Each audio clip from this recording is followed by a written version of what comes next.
ጥሩ ፍቅር ስትሰጡ የነበራችሁ በአጠቃላይ ሁላችሁም እጅግ በጣም ናፍቃችሁኛል እና ዛሬ ደግሞ ናፍቃችሁኝ እንደዛ ስላገኟችሁ እጅግ በጣም ደስ ብሎኛል። ወደ ዋናው መልእክቴ ከመግባቴ በፊት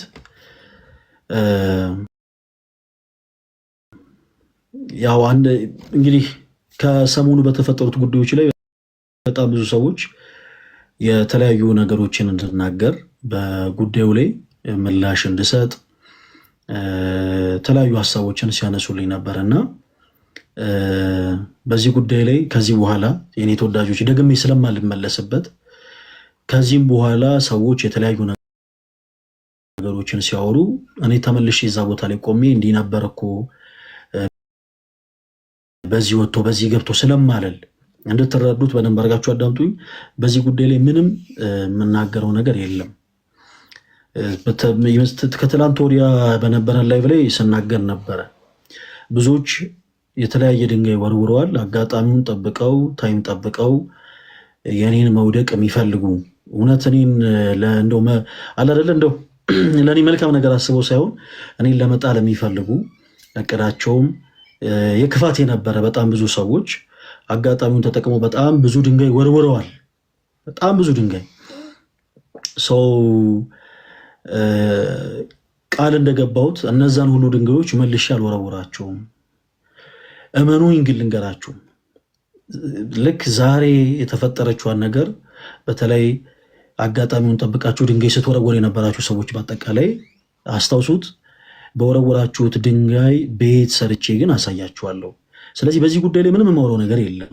ምንም እናንተ ዝም ስትሉ እግዚአብሔር ስለ እናንተ ይናገራል። እኔ ተወዳጆች፣ እኔ እንደዚህ ነኝ፣ እኔ እንትን ነኝ፣ እኔ ጻድቅ ነኝ፣ እኔ እንትን ነኝ ምናምን አያስፈልግም።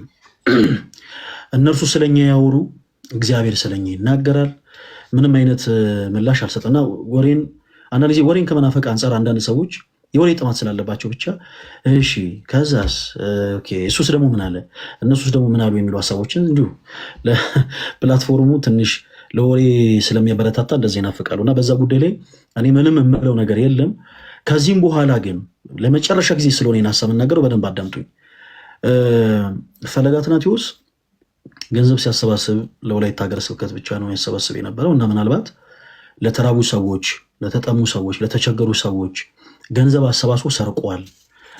ገንዘባችንን ለሆኑ ለተራቡ ሰዎች፣ ለተጠሙ ሰዎች ብሎ ገንዘባችንን ሰብስቦ ጠፍቶብናል የምትሉ ሰዎች ካላችሁ ምናልባት ለድንጋይ ወርዋሪዎቹ ማለት ነው እና ደግሞ ጾታዊ ጥቃት በነገራችን ላይ ወንጀል ነው በሀገራችን። ጾታዊ ጥቃቶችን እንዲሁም ደግሞ እንደዚህ ምንድን ነው ሌሎች የማስፈራሪያ ዛቻዎችን አድርሶብናል ብላችሁ የምታስቡ ሰዎች ካላችሁ ደጋግሜ እንደተናገርኩት ፈለገ አትናቴዎስ የኢትዮጵያ ኦርቶዶክስ ተዋሕዶ ቤተክርስቲያን አማኝና አገልጋይ የሆነ ሰው እንጂ ፈለገ አትናቴዎስ አምባገነን መንግስት አይደለም። ስለዚህ አቅራቢያችሁ ባለ የህግ ቦታ ቀርባችሁ መክሰስ ትችላላችሁ። ራሳችሁ ናችሁ። አንዳንድ አካላት ድንጋይ ውርዋሩን ብቻ ስለሆነ የሚፈልጉት በህይወታችሁ ገጥሟችሁ የሚያውቅ ከሆነ እናንተን ማጥቃት የሚፈልጉ ሰዎች ፊት ለፊት መጥተው እንዲኮ ተበድለናል እንዲኮነናል አይሏችሁም። የሆኑ አካላትን ይጠቀማሉ። እነሱ ተደብቀው የሆኑ አካላት ሚዲያ ላይ ወጥተው እንዲናገሩላቸው ያደርጋሉ እና እውነታ ያለው ሰው ባጠቃ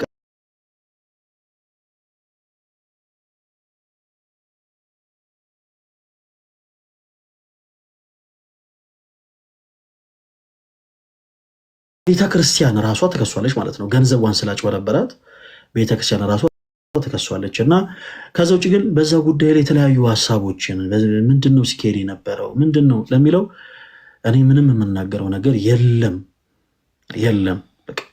እኔ ያን ያክል መንፈሳዊ ሰው አይደለሁኝም። ግን መሆን የምፈልገው ግን እንደ ክርስቶስ ስለሆነ ክርስቶስ በጥፊ ሲጸፋ ዝም እንዳለ፣ ምራቅ ሲተፋበት ዝም እንዳለ፣ ከሊጦስ ስራ አደባባይ እስከ ቀራንዮ ድረስ 13 ሕማማትን ሲቀበል ዝም እንዳለ ሁሉ እኔም ዝም ነው የምለው። በቃ ዝምታዬ የጨነቃችሁ ሰዎች አይጭነቃችሁ፣ አልከበደኝም። እኔ ዝም ነው የምለው። የፈለጉትን ያክል ድንጋይ ወርውሩ፣ የፈለጉ ያክል ጦሮችን ይስበቁ፣ የፈለጉትን ሰይፍ ይምዘዙ። ጋይስ እኔ ዝም ነው የምለው።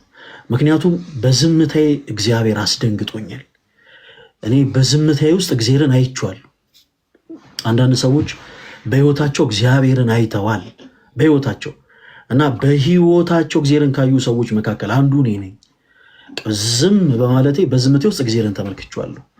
አንዳንዴ እግዚአብሔር ይቅደም የሚባለው ትክክል ነው ተወዳጆች። እግዚአብሔር ይቅደም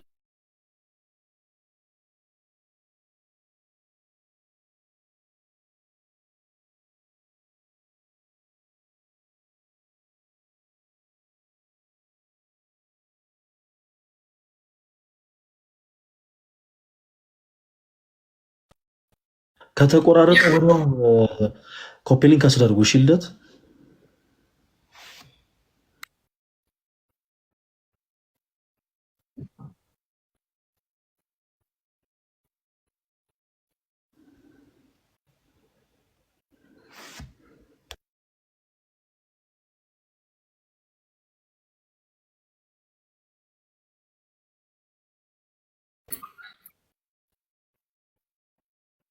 እንደዛ እናድርግ። በተለይ የቲክታክ ምልክቷን ሁላችን አበባ ከምትሰጡ የቲክታክ ምልክቷን ብትሰጡ ሞር አሪፍ ነው። የቲክታክ ምልክቱን ያ ይሄንን በመስጠት ሜምበር ያልሆናችሁት ወንድማችንን ዲያቆን ፈለገን ሜምበር ሁኑት።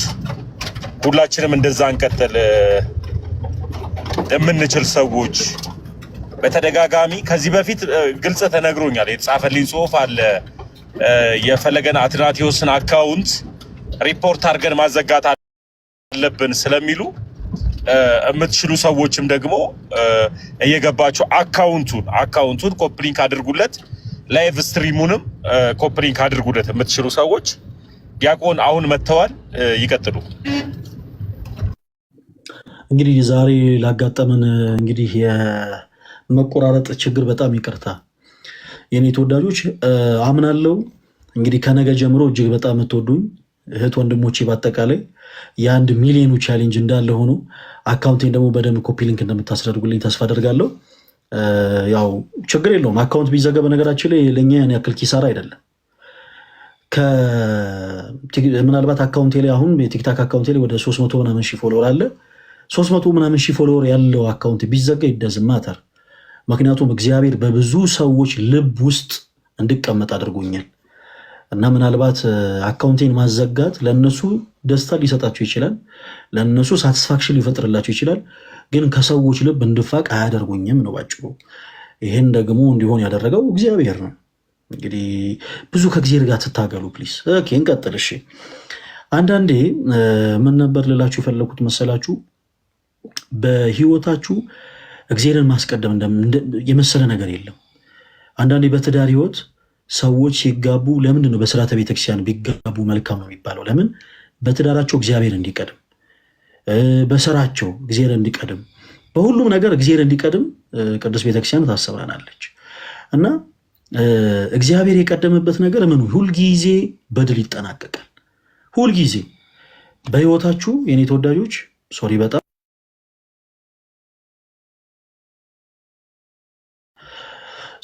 እሺ የኔ ተወዳጆች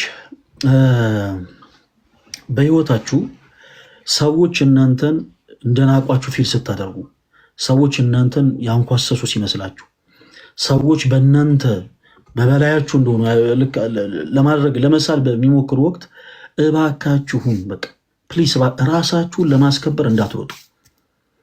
በሶሻል ሚዲያ ሊሆን ይችላል፣ በምትኖሩበት ቦታ ሊሆን ይችላል፣ በስራ ገበታችሁ፣ በትምህርት ቦታችሁ ሰው እናንተ ሊዘልፋችሁ ሊሆን ይችላል። የሌላችሁን ፐርሰናሊቲ ሰጥቶ ለምሳሌ አንዳንድ ጊዜ ሶሻል ሚዲያ ላይ አይፈለገ አትናቴዎስ ተሐድሶ ነው የሚሉ ሰዎች አሉ። ተሐድሶ ነው ከተሐድሳይን ጋር የሚሰራ ሰው ነው እሱ እንደዚህ አይነት ፐርሰናሊቲ ያለው ነው፣ የቤተክርስቲያን ትምህርት ፈጽሞ አይቀበል ምናምን፣ በጣም ኔጌቲቭ የሆኑ ነገሮች የሚናገሩ ሰዎች አሉ። ለነዛ ሰዎች እንደ ክርስቲያን እኛ ራሳችን ምላሽ መስጠት የለብንም። ይሄን ነገር አስታውሱት። እናንተ ዝም ስትሉ እግዚአብሔር ነው ስለ እናንተ የሚናገረው። አይ እኔ ራሴ ግን ልናገር ያላችሁ ሰዓት ግን እግዚአብሔር ደግሞ በተራው ዝምታን ይመርጣል። ስለ ራሳችሁ የተነሳችሁ እግዚአብሔር እንደው ከሚናገርልኝ ይልቅ እኔ ስለ ራሴ ልናገር ብላችሁ የተነሳችሁ ሰዓት ግን እግዚአብሔር በተቃራኒ ዝምታውን ይመርጣል። ያኔ እኛ የቀደምንበት ነገር ሁሉ አይሰምርም። እንደውም ምሳሌ ሲመስሉ አባቶች አንድ የተናገሩት ንግግር ትዝ አለኝ። በአንድ ወቅት የተወሰኑ ወዳጅ ጓደኛሞች አንድ ገዳም ለመሳለም ሄደው ተሳልመው ከዛ አካባቢ ክፍለ ሀገር ስለነበረ እንቁላል ገዝተው ይመጣሉ። የሆነው እውነተኛ ታሪክ ነው በነገራችን ላይ እና አንድ ቦታ ላይ ነው የሰማሁት ይሄን ነገር፣ እውነተኛ የሆነ ነገር ነው እና እነዚህ ሰዎች እንቁላል ገዝተው ከመኪናቸው ኋላ ጭነውት ይመጣሉ እና መንገዱን ሙሉ ከተጓዙ በኋላ አንድ ወዳጃቸውን ያገኙታል። በመንገድ ላይ ሰላም ይሉታል። ከየት እንደሚመጡ ይጠይቃቸዋል። እነሱ እየመጡ ያሉት ከሌላ ቦታ እንደሆነ ይነግሩታል። ካወሩ ከተስማሙ በኋላ በሉ እግዚአብሔር ከፊታችሁ ይቅደም አላቸው እና እነሱ እያለገጡ አይ እግዚአብሔር ከኋላ ይከተለን ብለው መለሱለት። ይሄ ሪል የሆነ ነገር ነው የምነግራችሁ ጋይስ። እና ተለያዩ። በመንገዳቸው ሲሄዱ ትንሽ አደጋ ገጠማቸው እና መኪና ውስጥ የነበሩ ሰዎች በአጠቃላይ ተጎዱ። ስብራት፣ የተለያየ አይነት ጉዳት ደረሰባቸው። ደማቸው የተወሰነ የፈሰሱ አሉ፣ ስብራት የገጠማቸው አሉ፣ የተለያየ አይነት ጉዳት ደረሰባቸው። ከኋላ የጫኑት እንቁላል ግን ምንም አልተሰበረ እና ያቺ ንግግር ትዝ አለቻቸው። እግዚአብሔር ከፊት ነበር ወይስ ከኋላ ተብሎ ሲጠየቁ የዛኔ ከኋላ ብለው መለሱ እነሱ። ምክንያቱም በጣም ለመሰበር የሚቀርበው ነገር እንቁላል ሆኖ ሳለ የእነሱ ደማቸው ፈሶ ስጋቸው ተቆርሶ አጥንታቸው ተከስክሶ መኪና ውስጥ ጉዳት ደርሶባቸው ምንም ያልሆኑ እንቁላሉ ነበር። እና አንዳንድ እግዚአብሔር እንዲህ ትንንሽ በሆኑ ነገሮች ምሳሌን ይመስልልናል። እና የኔ ተወዳጆች በምንም ነገር እኛ እንቅደም አትበሩ። በቃ እግዚአብሔር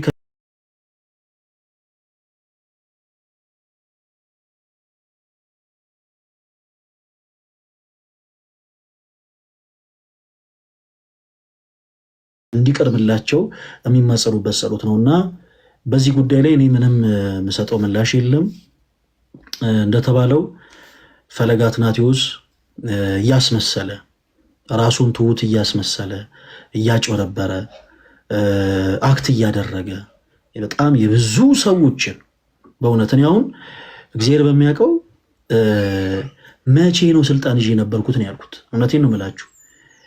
በቃ የሆነ ሰዓት ላይ የሆነ ስልጣን ይዤ የሆኑ ህዝቦችን በቃ እንደው በደርዘን ጨፍጭፌ መጣሁ እስከሚመስለኝ ድረስ መቼ ነው ስልጣን ያዝኩበት ቀን አለው ብዬ ራሴን እስከምጠይቅ ድረስ በጣም ግራ የተጋባሁት እና በጣም ብዙ የሆኑ ሰዎች ብዙ ነገር ብለዋል። ለነዛ ሁሉ የሚሰጠው ምላሽ የለም። በህግ አግባብ መጠየቅ የሚፈልጉ አካላቶች ካሉ እኔ ፈቃደኛ ነኝ። በህጋዊ መልኩ እንደውም ጉዳዩ ተይዞ ነገሩ ቢጠራ ሞር ከወሬ በራቀ መልኩ እውነተኝነትን ይዞ ሰው ዘንድ ይደርሳልና ወሬን ግን የምትናፍቁ ሰዎች እስቲ አንተ የሆነ ነገር በልበት ምናምን የምትሉ እኔ ምንም የምሰጠው ምላሽ የለም።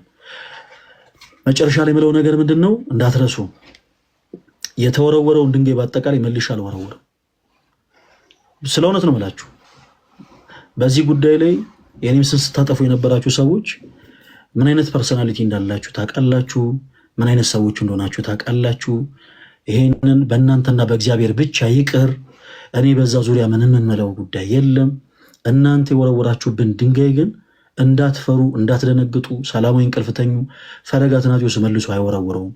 እናንተ በወረወራችሁት ድንጋይ ግን ቤት ሰርቶ ያሳያችኋል ለማለት ነው። ኦኬ፣ ዛሬ በአንድ ቃል ላይ እንድናወራ ነው የፈለኩት የኔ ተወዳጆች። መጽሐፈ መሳፍንት ምዕራፍ 12 ቁጥር 6 ላይ ባለ ቃል የተወሰኑ ነገሮችን እናወራለን። መጽሐፍ ቅዱሳችን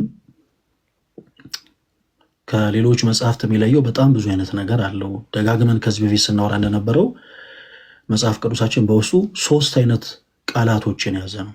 አንደኛው ቃለ ሰብ፣ ሁለተኛው ደግሞ ቃለ ነቢያት፣ ሶስተኛው ደግሞ ቃለ እግዚአብሔር ነው።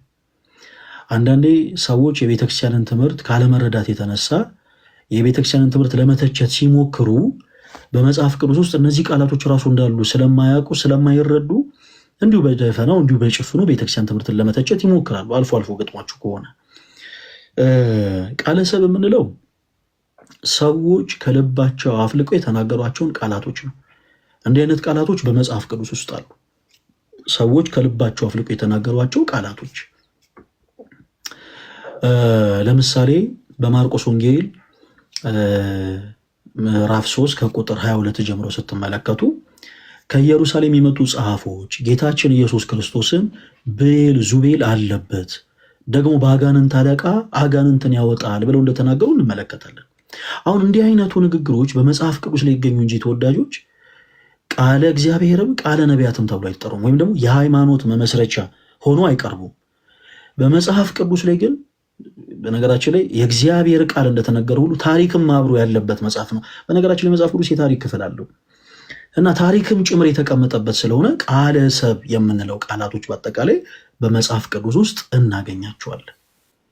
እና አንዳንዴ እንደውም ከቤተክርስቲያናችን ውጭ ያሉ ሰዎች ቃለ ሰብ የሚለውን ንግግር ቃለ ነቢያት የሚለውን ቃለ እግዚአብሔር የሚለውን ስለማያውቁ የቤተክርስቲያንን ትምህርት ለመተቸት ሲሞክሩ ተመልክታችሁ ይሆን? አንዳንድ የእናንተ አምላክ እግዚአብሔር የሚጸጸት አምላክ ነው ብለው የሚያውቁ ሰዎች አሉ። እናንተ ክርስቲያኖች የምታመልኩት አምላክ እኮ የሚጸጸት አምላክ ነው የሚሉ ሰዎች አሉ። ካለማወቅ እንደ አውቆ ለመድፈርም አይደለም። እውነት ለመናገር ማንም ሰው አውቆ እግዚአብሔር መደፈር አይፈልግም። እና ካለማወቅ ግን እናንተ ክርስቲያኖች የምታመልኩት አምላክ የሚጸጸት አምላክ ነው ከየት አመጣችሁ ስትሏቸው እንደ በጣም በቃ ትልቅ ሀሳብ የሆነ እንደ ጂኒየስ ማይንድ እንደሆኑ ሰዎች ልክ የሰባ ሀሳብ እንዳገኙ አድርገው አንድ ጥቅስ ያወጣሉ። ያ ደግሞ ምን የሚል ነው? እግዚአብሔር የሰው ልጅ በመፍጠሩ ተጸጸተ የሚል ነው። አሁን ይሄ ቃለ ሰብ ተብሎ ይጠራል። የኔ ተወዳጆች ሙሴ የእስራኤልን ሕዝብ እየመራ ከግብፅ ባርነት ነፃ ያወጣ ታላቅ ነቢይ ነው።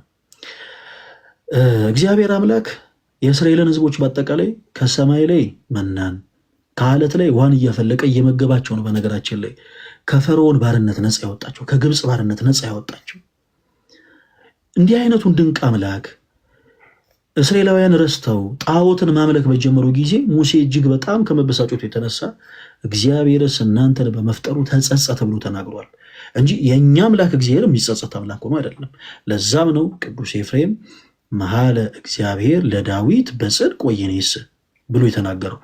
እግዚአብሔር ለዳዊት ማለት ፈጽሞ ምንም አይለ አይጸጸትም ማለት የሚጸጸት አምላክ አይደለም። ሁለተኛው በመጽሐፍ ቅዱሳችን የምናገኘው ቃል እቺን ፓርት ትንሽ የፈጠንኩት ወደ ዋናው ሐሳብ ለመግባት ፈልጌ ነው። እንግዲህ ከፈጠንኩኝ በጣም ይቅርታ አድርጉልኝ። ሁለተኛው በመጽሐፍ ቅዱሳችን ውስጥ የምናገኘው ቃል ቃለ ነቢያት ተብሎ ይጠራል። ቃለ ነቢያት፣ ይሄ ቃል ነቢያት በመንፈስ ቅዱስ ምሪት የተናገሩት ቃል ነው። በመንፈስ ቅዱስ ምሪት ይህን ስናነሳ በጣም ብዙ ጥቅሶችን ማንሳት እንችላለን። ለምሳሌ ከዛ ውስጥ ትንቢተ ኢሳይያስ ምዕራፍ 7 ቁጥር 14 ብናነሳ በመንፈስ ቅዱስ ምሪት ነቢዩ ኢሳይያስ ስለ እመቤታችን ስለ ቅድስት ድንግል ማርያም የተናገረው ትንቢት እንመለከታለን። ትንቢቱ እንደውም በማቴዎስ ወንጌል ምዕራፍ 1 ከቁጥር 22 ላይ እንደተፈጸመ ራሱ መልአኩ ቅዱስ ገብርኤል እንደተናገረ ሐዋርያው ቅዱስ ማቴዎስ አስቀምጦታል። በነቢያት እነሆ ድንግል ጸንሳለች ወንድ ልጅንም ትወልዳለች ስሙንም አማኑኤል ብለው ይጠሩታል የተባለው ይፈጸም ዘንድ ይህ ሁሉ ሆነ ብሎ መልአኩ አብስሮታል። ይሄው ራሱ ትንቢት በትንቢተ ኢሳይያስ ምዕራፍ 7 ከቁጥር 14 ላይ እናገኘዋለን። እንዲህ አይነት ቃላቶች ቃለ ነቢያት ተብሎ ይጠራሉ። ቃለ እግዚአብሔር የምንለው ደግሞ አምላካችን እግዚአብሔር የተናገረውን ቃል ነው። በሐዋርያቱም ጭምር ያለውን ማለት ነው። በሐዋርያም ጭምር የተነገረውን ዛሬ እቺ ያነሳናት ቃል እጅግ በጣም መሰረታዊ ቃል ነች። ተወዳጆች በደንብ አድርጋችሁ ተከታተሉ። ይህንን ቃል የምናገኘው መጽሐፈ መሳፍንት ምዕራፍ 12 ቁጥር 6 ላይ ነው። መጽሐፈ መሳፍንትን ቤታችሁ ገልጣችሁ ከምዕራፍ 11 ጀምሮ ስትመለከቱት ዮፍታሔ ስለሚባል ስለ አንድ ግለሰብ ነው የሚናገረው ያ ክፍል። ዮፍታሔ በጣም ከወገኖቹ የተገለለ ሰው ነበር። በጣም ከወገኖቹ የተገለለ፣ ወገኖቹ የናቁት፣ በቃ በጣም ተዋርዶ ተንቆ ታቃሉ ይኖር የነበረ ሰው ነበር እና ታሪኩን አሳጥሬ ልንገራችሁ። እናም እግዚአብሔር እርሱን ማስነሳት በፈለገ ጊዜ በእነዚህ ወገኖቹ ላይ የገለዓድ ሕዝቦች በጦርነት ተነሱባቸው እና እነዚህ ሰዎች በጦር የተነሱባቸውን ሕዝቦች ከመፍራታቸው የተነሳ እኛን የሚመራ በጦር ሜዳ ሄዶ ድል የሚነሳልን መሪ ያስፈልገናል፣ ስለዚህ የግድ ዮፍታሔን አምጥተን መሾም አለብን ብለው ወሰኑ።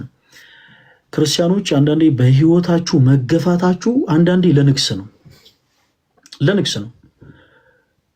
እያንዳንዱ ሰው በህይወት ፈተናው ብዙ መናቅ፣ ብዙ መሰደብ፣ ብዙ መተቸት ያጋጥሟል። ምናልባት የተለያየ አይነት መጠን ሊኖረው ይችላል፣ ግን ሁሉም ሰው ያጋጥሟል እና ሁሉ ነገር ለበጎ ነው ስንል በነገራችን ላይ በምክንያት ነው። ለበጎ እንደሆነ የምናውቀው መቼ ነው? እግዚአብሔር ሁሉን ነገር ለበጎ ካደረገው በኋላ እና አንዳንድ ጊዜ የአንዳንዶቻችን መገፋት የአንዳንዶቻችን መናቅ ለንግስ ነው። ለንግስ ዮፍታሔ ልክ በዛ ልክ ተዋርዶ የነበረው ለምንድን ነበረ? ለንግስ ነበረ። በገዛ ወገኖቹ ነበር የተናቀው። በገዛ ወገኖቹ ነበረ የተዋረደው።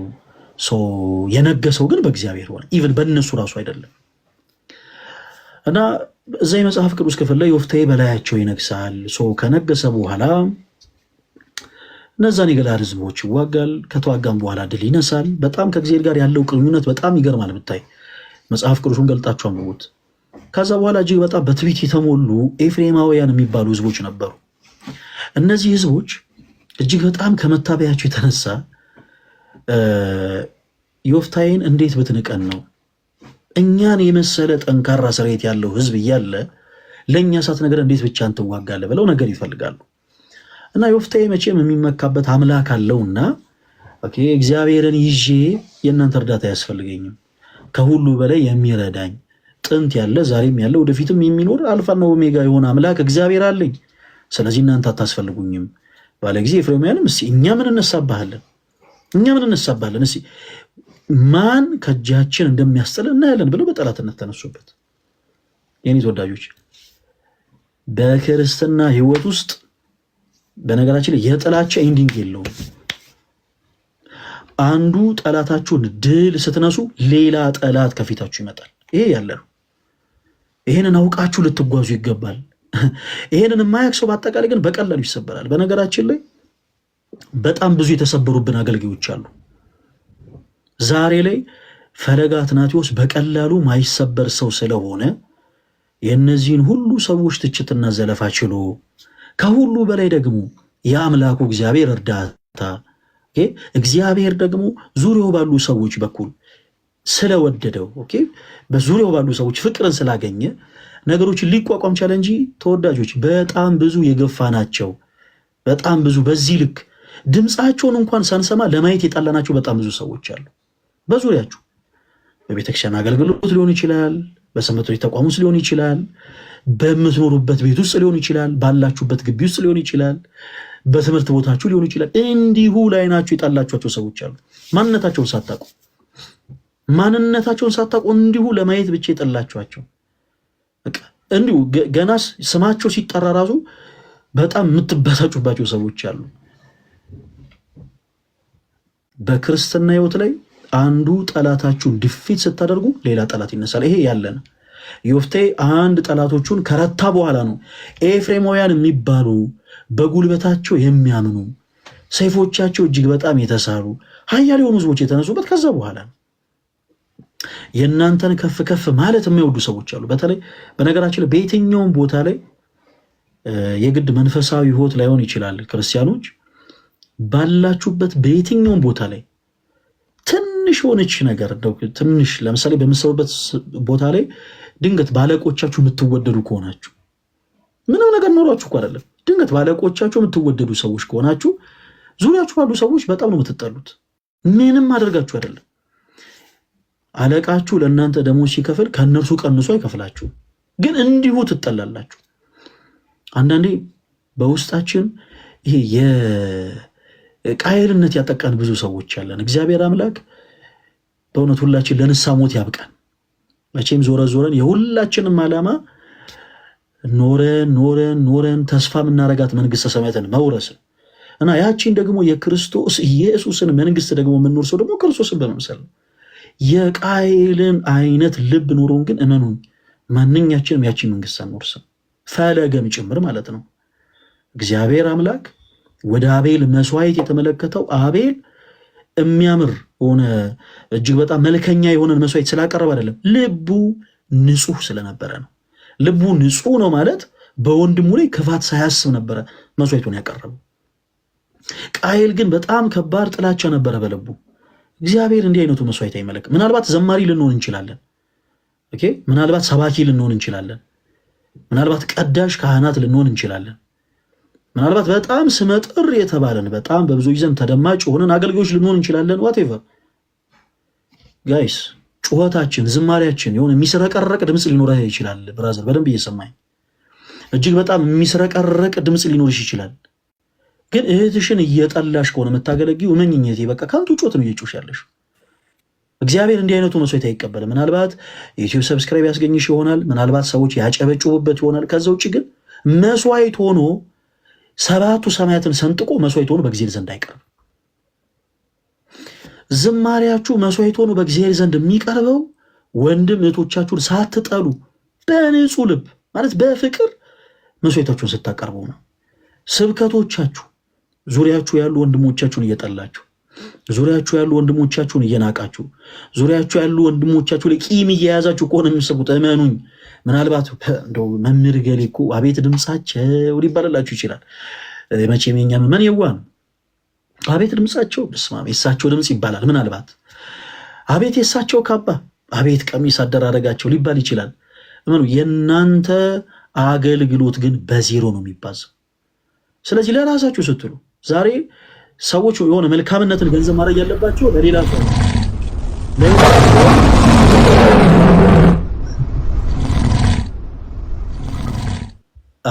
አንበሳው ይለፍ ብዬ ነው። ደግሞ በዚህም የተነሳ ደግሞ ጥመዱኝ አሏችሁ። ስለወደዱኝ ነው የሰጡ። ይወዱኛል ደግሞ ይሰጡኛል እንደውም ትላለህ። እሺ እንቀጥል እና ሰዎች ለራሳቸው ሲሉ ነው መልካምነትን ገንዘብ ማድረግ ያለባቸው። እያንዳንዱ ሰው ለራሱ ሲል መልካምነትን ገንዘብ ካላደረገ እመኑ ተስፋ የምናደርጋት መንግሥተ ሰማያትን በፍጹም ማንኛችንም ልንወርሳት አንችልም። ፈለገ አትናቴዎስን ምንም ልትመክሩት አይገባም፣ ምንም ልትጨቅጭቁት አይገባም። እመኑኝ ፈለገ ለልደት፣ ለኤርሚ፣ ለዲያቆን ዴቭ፣ ለነተሙ ምቀኛ ከሆነ ምናልባት ጥሩ በቃ እንደው በሰው ዘንድ ሊወደድ እንደው ፈለገ ሊባል ይችላል። አገልግሎቱ ግን በዜሮ ነው የሚባዘው። መስዋዕት ሆኖ በእግዚአብሔር ዘንድ አይቀርብም። መስዋዕት ሆኖ በእግዚአብሔር ዘንድ አይቀርብም። መንፈሳዊነትን እየረሳን የመጣን ይመስለኛል። አንዳንዴ የዚህች ዓለም ጫጫታ በጣም በእኛ ላይ እያየለ የመጣ ይመስለኛል።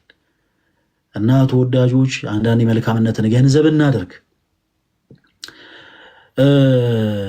በዮሐንስ ወንጌል ምዕራፍ 15 ላይ ጌታችን ኢየሱስ ክርስቶስ እውነተኛ የወይን ግንድ እኔ ነኝ ካለ በኋላ ገበሬውም ደግሞ አባቴ ነው ይላል። ገበሬውም አባቴ ነው። ከዛስ በእኔ ያለውን መልካም ፍሬ የሚያፈራውን ቅርንጫፍ ሁሉ አባቴ አብዝቶ እንዲያፈራ ምን ይለዋል? ያጠረዋል። ከዛስ መልካም ፍሬ የማያፈራውን በአጠቃላይ ግን ይወገዳል።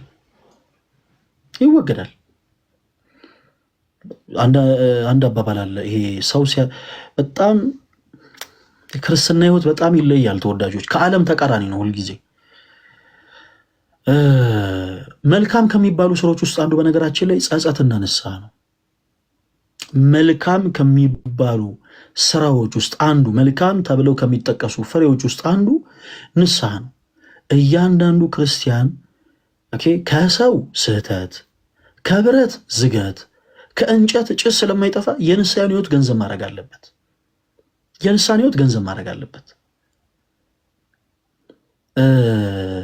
መኮንን የእግዚአብሔር ስራ ነው። ተወዳጆች መኮንን የእግዚአብሔር ስራ ነው ስንል ግን ስርዓተ ቤተክርስቲያንን አናስከብር ማለት አይደለም። ግን ፕሊስ እባካችሁን የእኛን ነውር ክርስቶስ ሸፍኖት ሳለ፣ የእኛን በደል ክርስቶስ ሸፍኖት ሳለ፣ በቃ የእኛን ኃጢአት በጣም ከሽታ ከከረፋ ጠረን ይልቅ ጸያፍ የሆኑ በደላችንን ክርስቶስ ከልሎት ሳለ ራሳችን እንደ ጻድቅ እየቆጠረን ፕሊስ እባካችሁ ስለ ሰዎች አናውራ። ዛሬ አሁን እኔ ማውራው ስለ ፈለገ አትናቴዎስ አይደለም። እኔ መስራት የምፈልገው ትልቁ አገልግሎቴም ህይወት ላይ ነው። በነገራችን ላይ ህይወት ላይ እና በዚህ ዙሪያ ያሉ እህት ወንድሞች ከቤተክርስቲያን አገልግሎት እንዲርቁ አንፈልግም። ፈለገስ ፈለገ ሆኖ ቻላችሁ። ሌሎች ሰዎች ግን በዚህ የተነሳ ከቤተክርስቲያን እንዲርቁ አንፈልግም። እባካችሁን አቃፊዎችን ሁኑ።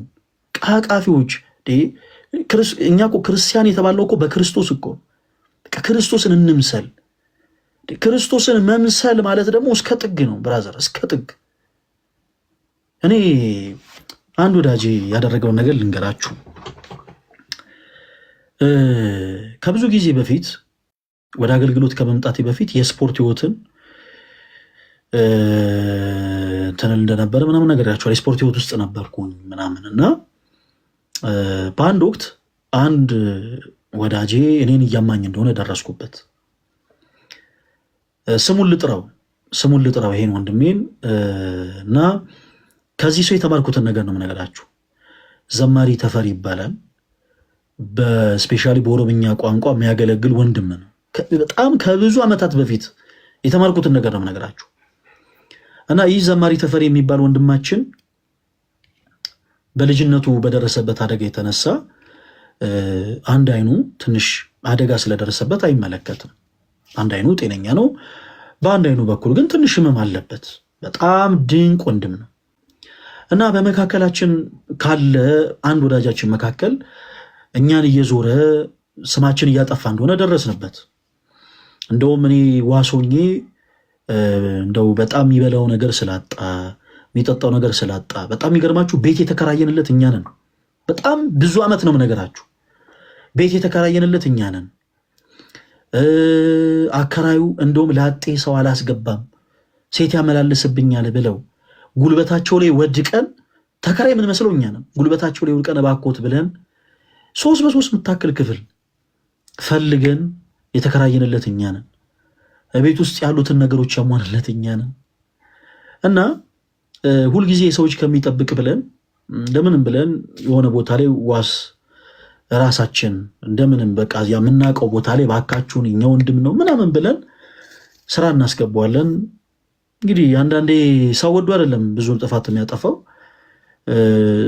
በሚሰራበት ቦታ ላይ በጣም ብዙ ንብረቶችን እያጎደለ ሲያስቸግር በዚህ ዙሪያ እኛን ስም አብሮ ማጥፋት ይጀምራል። ያው ሲያዝ እነሱ ናቸው እንደዚህ አድርግ ያሉኝ እነሱ ናቸው ያለ ስም ማጥፋት ይጀምራልና ዘማሪ ተፈሪን ታውቋለህ ወይ ሲባል በጣም ጸያፍ በሆነ ስድቦች እየተሳደበ ይናገራል። ከብዙ ጊዜ በኋላ ይሄንን እኔ እሰማለሁ። ክርስቲያኖች በጣም ከብዙ ጊዜ በኋላ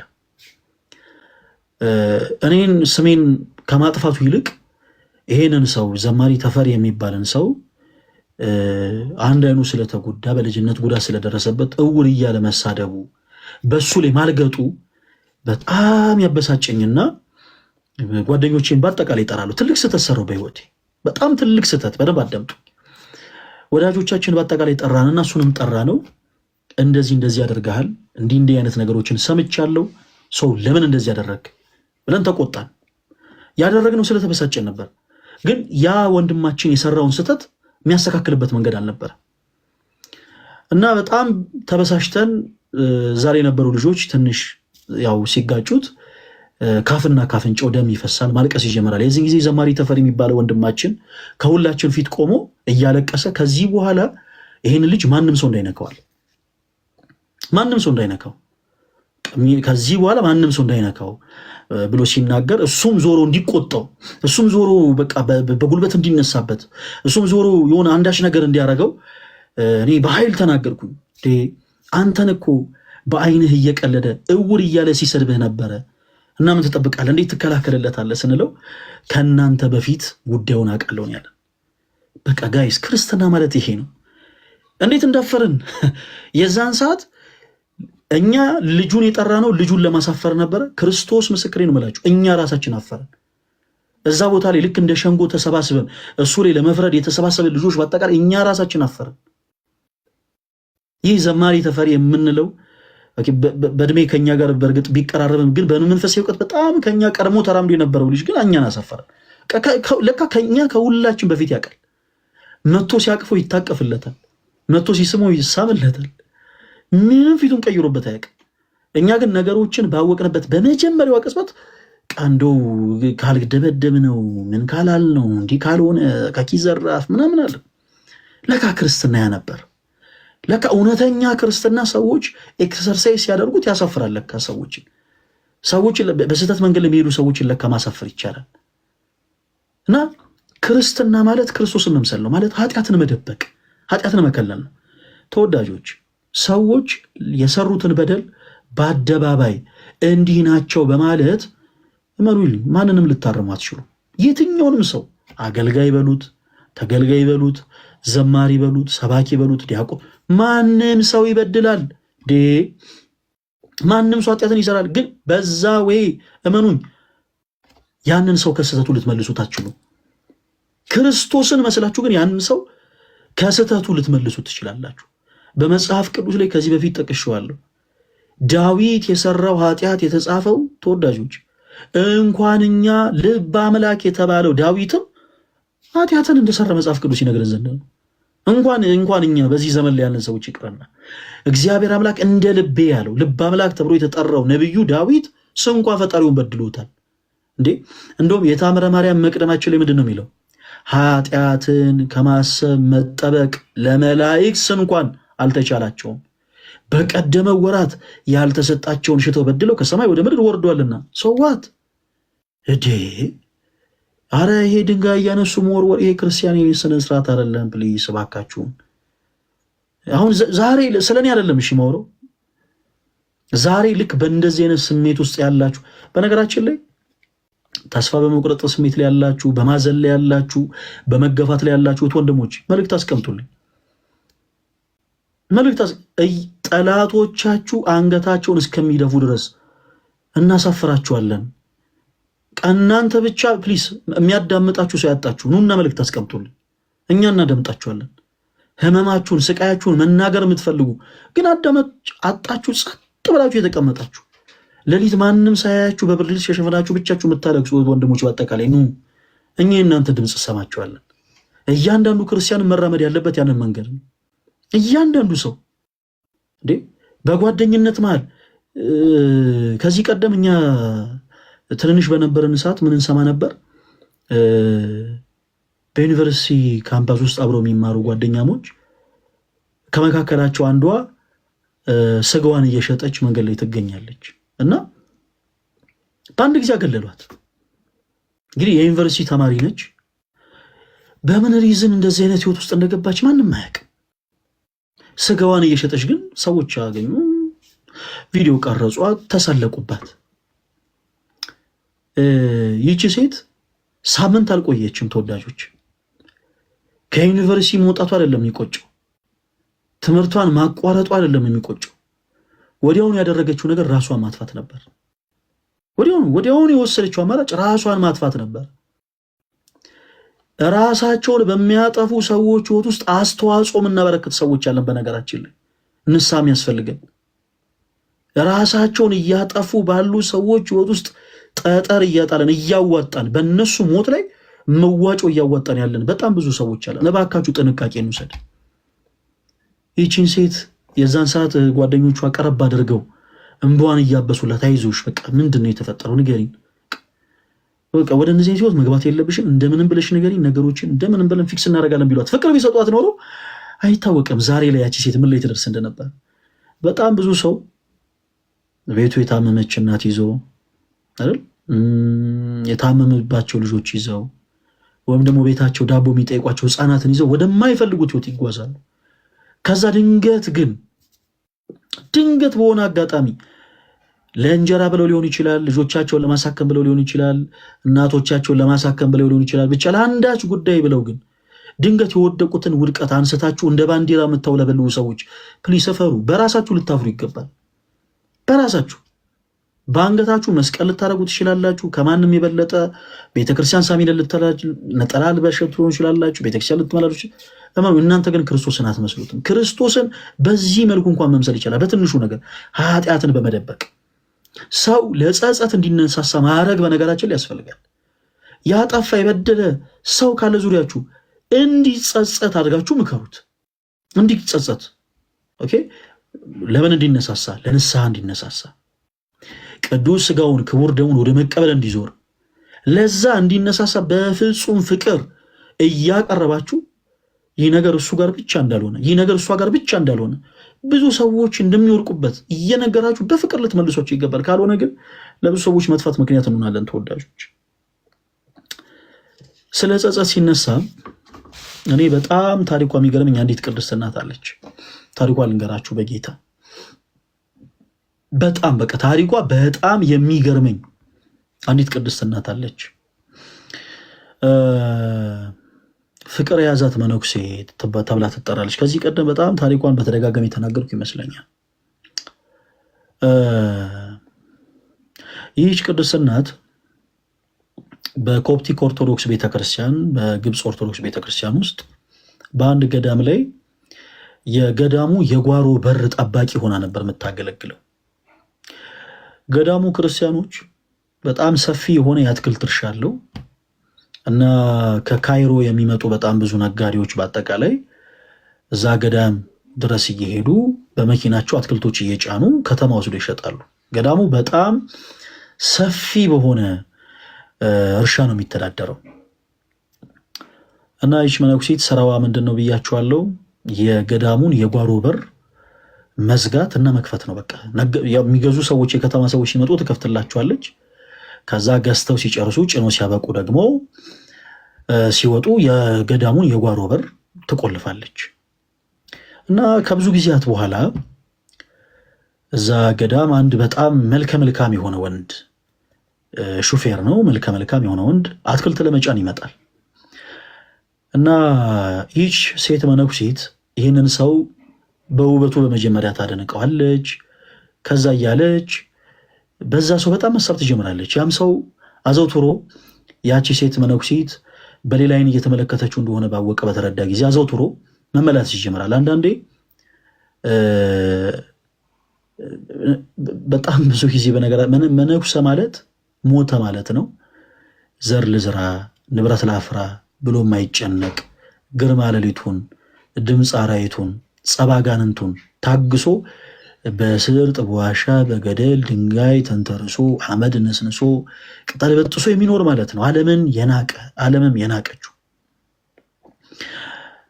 እና ክርስቲያኖች እንደምታውቁት ሰዎች ኃጢአት እንዴት ነው የሚጀምሩት? በመጀመሪያ በማየት ነው።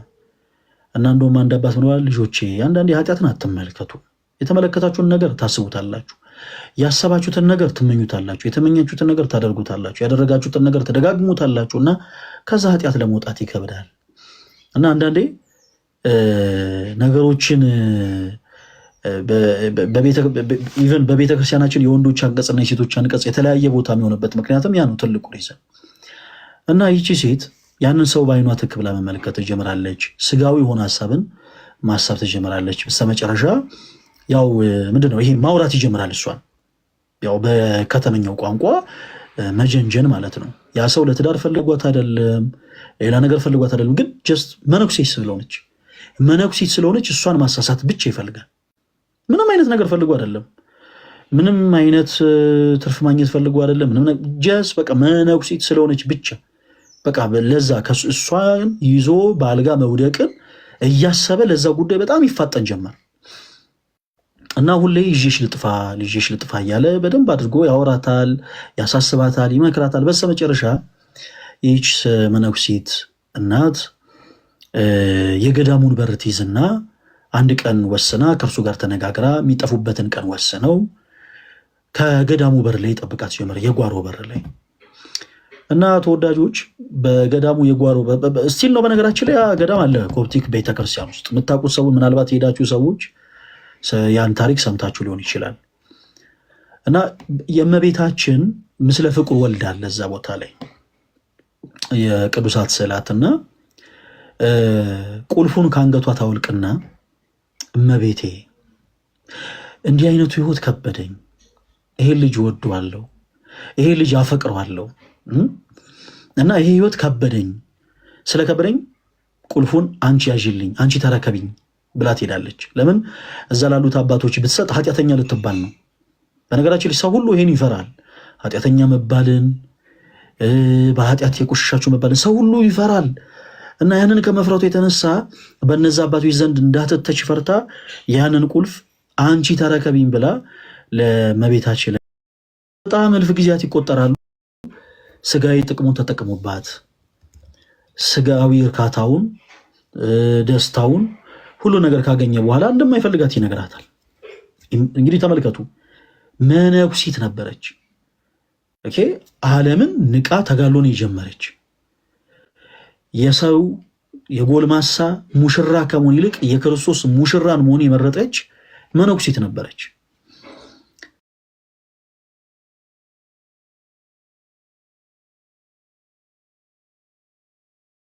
ይገርመኛል ግን የኛ ቤተክርስቲያን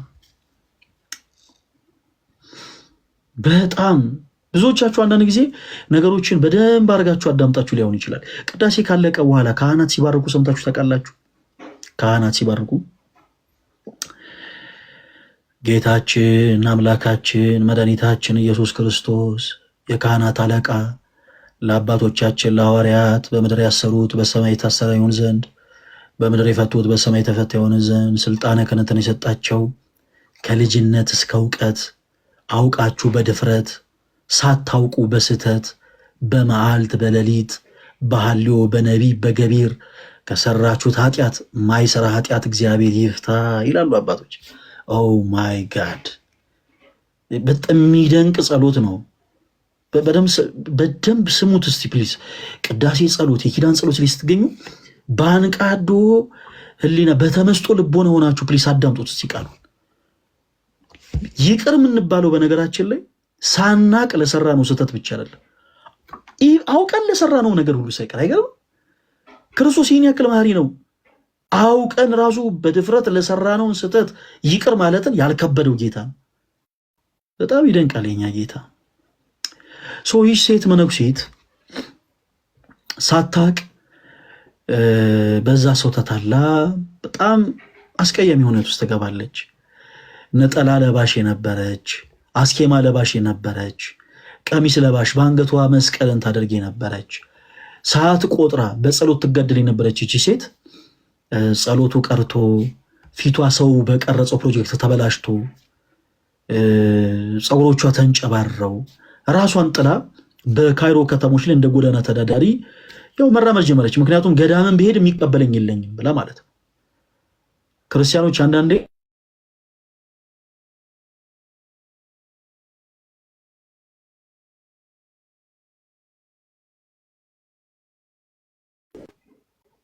እንግዲህ እንዳይቆራረጥ በተሻለ መጠን ፕሊስ ኮፒ ሊንክ አድርጉልኝ። እኔ ተወዳጆች ኮፒ ሊንክ አድርጉልኝ በጌታ ፍቅር እሺ፣ እንዳይቆራረጥ። ይህ ሴት መነኩሴት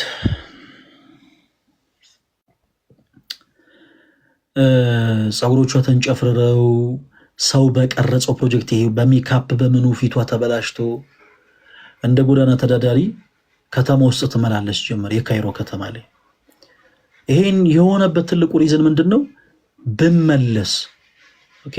ብመለስ ኃጢአተኛ ነሽ ይሉኛል፣ ብመለስ ከእንደገና እንደ መነኩሴት ሊቀበሉኝ አይችሉም የሚል ፍርሃት ስለነበራት በዛው ከተማ መቆምን መረጠች እና በጣም ከብዙ ጊዜ በኋላ እዛ ገዳም የመጣ አትክልት ይገዙ ከነበሩ ሹፌሮች ውስጥ መካከል ሌላ ሹፌር ትመለከታለች እና ቀረብ ብላ ተጠይቋለች። እንዴት ነው አትክልት የምትገዛው? እንዲህ ከሚባል ገዳም ነው እንዴ ብላ ተጠይቋለች። እና ያሱ ይመልስላት፣ አዎ በጣም ብዙ ጊዜ ደንበኛ ነኝ ከዛ ገዳም፣ አትክልቶቻቸው እጅግ በጣም የሚገርሙ ናቸው እና አትክልት ሄጄ ማመጣው ለነጋዴዎች ማስረክበው ከዛ ነው ብሎ ይመልስላታል። እና በጓሮ በር በኩል በር የምትከፍት አንዲት መነኩሴት ነበረች አይደል ብላ ተጠይቋለች። እና ያ ሰው አዎ እንዴ ትክክል ነሽ ብሎ ይመልስላታል። እና ታዲያ ማን ቀይሯት ይሆን? ያቺ ከዚህ በፊት ድሮ የጓሮን በር ትከፍት ትዘጋ የነበረችውን ሴት መነኩሴት ማን ቀይሯት ይሆን ብላ ተጠይቋለች። እና እንደ መገረም እንደ መደንገጥ ብሎ ያያትና አረ ያቺው ሴት መነኩሴት ነች አሁንም በሩን የምትከፍተው በሩን የምትዘጋው ብሎ ይመልስላታል። ያንን የበሩን ቦታ አሁንም ተመድባ እያገለገለች ያለችው ያቺው ራሷ ሴት መነኩሴት ነች ብሎ ይመልስላታል። እና በጣም ተደነቀች፣ በጣም ግራ ተጋባች። ስለዛ ሴት መነኩሴት ጠየቀችው። ምናልባት እሱ እንግዲህ ሌላ ሴት መነኩሴትን አይቶ ይሆን እንዴ ብላ የቀሚስ አለባበሷ፣ የመስቀል አደራረጓን፣ የአስኬሟን አይነት ኤቭሪቲንግ ጠየቀችው። ያ ሰው ደጋግሞ ስለ ራሱ ይነግራታል። እና በጣም ግራ ተጋባች። ወዲያውኑ ግራ ተጋባችና ፊቶቿን ታጠበች። ከእንደገና የምንኩስና ልብሷን ለበሰች፣ መስቀሏን አደረገች፣ ነጠላዋን ለበሰች። እና ያቺን ሴት ለማየት ብላ እኔን የምትመስለው ሴት ማነች ብላ ለመመልከት ወደዛ ገዳም ትሄዳለች። በፊት ለፊቱ በር አልሄደችም። ቁልፍ ይዛ ትከፍት ትዘጋ በነበረው በጓሮ በር በኩል ስትመጣ ልክ እንደሷ የለበሰች አንዲት ሴት መነኩሴትን ትመለከታለች እና ማን ትሆን ብላ ወደ እርሷ ስትቀርብ ክርስቲያኖች በኮፕት ኦርቶዶክስ ቤተክርስቲያን ውስጥ እስከ ዛሬም ድረስ የሚነገር ታምር ነው። ለዛች ሴት መነኩሴት ክብር ይግባት የጌታችን የአምላካችን የመድኃኒታችን የክርስቶስ ኢየሱስ እናት ድንግል ማርያም ተገለጠችላት። እናም ይህ ሴት መነኩሴት በመፍራት በመራድ በመንቀጥቀጥ በፊቷ ወደቀች። እናም አለቀሰች። የጌታዬ እናት ድንግል ማርያም ሆይ ከልጅሽ ከክርስቶስ ዘንድ አስታርቂኝ እያለች አለቀሰች እና ለዚህ ሴት መነኩሴት እመቤታችን ቅድስት ድንግል ማርያም የመለሰችላት ምላሽ እንዲህ ነበር። እስከ ዛሬ የት ጠፍተሽ ነበር? ቁልፉን አንቺ ተረከቢኝ ብለሽኝ እስከ ዛሬ በሩን ስዘጋ ስከፍት የነበርኩት እኔ ነኝ። በይ እንኳን ደህና መጣሽ ብላ ቁልፉ ከፊቷ አስቀምጣላት ከእሷ ተሰወረች እና ዛሬም ድረስ በግብፅ ኮፕቲክ ኦርቶዶክስ ቤተክርስቲያን ውስጥ በደንብ በቤተክርስቲያኗ ከሚነገሩ ታምሮች ውስጥ አንዱ ለመሆን በቃ ቅድም እንዳልኳችሁ የአንዳንዶቻችሁ ውድቀት አንዳንዴ ለመጽደቅ ነው። የአንዳንዶቻችሁ ውድቀት አንዳንዴ ለመንገስ ነው። የአንዳንዶቻችን ደግሞ ውድቀት አንዳንዴ ዳግም ለመታጠብ ነው እና ክርስቲያኖች በኑሯችሁ፣ በህይወታችሁ፣ በትምህርት ገበታችሁ፣ በትዳራችሁ፣ በሁሉም አይነት ህይወት ሁላችሁም ልትወድቁ ትችላላችሁ። ማንም ሰው ይወድቃል፣ ግን መነሳት እንዳለ ማሰብ አለብን። መነሳት እንዳለ መረዳት አለብን። ሰው ከኃጢአት ህይወት ወጥቶ የቅድስና ህይወት ገንዘብ አድርጓል። ኢማጂን ዛሬ ላይ ያለን ሰዎች ይህችን ሴት መነኩሴት ብናገኛት በምን ያክል ፍጥነት በሶሻል ሚዲያ ላይ ስሟን ልናጠፋ እንደምንችል እንግዲህ ግምቱን ለእናንተ መተው ነው። ይህቺ ሴት መነኩሴት ከገዳም ወጥታ እንዴት ከወንድ ጋር እንደተኛች እንዴት አፍቀላጥፈን ሪፖርት ልናደርግ እንደሚችል ኢማጂን። አንዳንዴ ክርስቲያኖች ግድ የላችሁም፣ ግራ በገባችሁ ጉዳይ ላይ ዝምታን ምረጡ። አንዳንዴ መናገር ግዴታ አይደለም። በቃ የግድ ተናገሩ የሚላችሁ አካል የለም። የግድ መናገር አስፈላጊ አይደለም። አንዳንዴ ዝም ማለት ባለበታችሁ ቦታ ላይ ዝም በሉ ፕሊዝ። ይህችን ሴት መነኩሴት የኮፕቲክ ኦርቶዶክስ ቤተክርስቲያን አማኝ የሆነችውን ይህችን ሴት መነኩሴት የኢትዮጵያ ኦርቶዶክስ ተዋሕዶ ቤተክርስቲያን አማኝ ሆና ቢሆን ኖሮ ጌታ ኢየሱስ እና ደግሞ ከአንድ ተራ ሾፌር ጋር ወታ የሆነ ቦታ ላይ ሄዳ አመንዝራ ዘሙታ ወድቃ በቃ ፀጉሮቿ ተንጨፋረው ሜካፕ ምናምን ጀምራ ቢሆን ስንቶቻችን አረ በጌታ ስም አረ ገምቱ ራሳችሁ ፕሊዝ። ምን ያክል ማለት ግማሹ በቲክታክ ግማሹ በፌስቡክ ግማሹ በዩቲዩብ ግማሹ በኢንስታግራም ምን ያክል የዚችን ሴት ታሪክ ሊናገር እንደሚችል ኢማጂን። እናንተን ብሎ መነጎዛት ይህች የምትመለከቷት መነኩሴ አስመሳይ የሆነች እዋት ምናምን አይደል? ጌታ ሆይ ሌላም ልጨምርላችሁ። ቅዱስ ያዕቆብ የተባለ አባት አለ። ሐዋርያው ያዕቆብ አይደለም ያልኳችሁ፣ ቅዱስ ያዕቆብ የተባለ አባት አለ እና ይሄ ቅዱስ ያዕቆብ የተባለ አባታችን በቤተክርስቲያናችን ቅድስናን ገንዘብ ካደረጉ ቅዱሳን አባቶቹ መካከል ውስጥ አንዱ ነው እና ከተጋድሎቹ መካከል በጣም የሚገርማችሁ ነገር ከባቱ ያልወጣ ቅዱስ አባት ነው።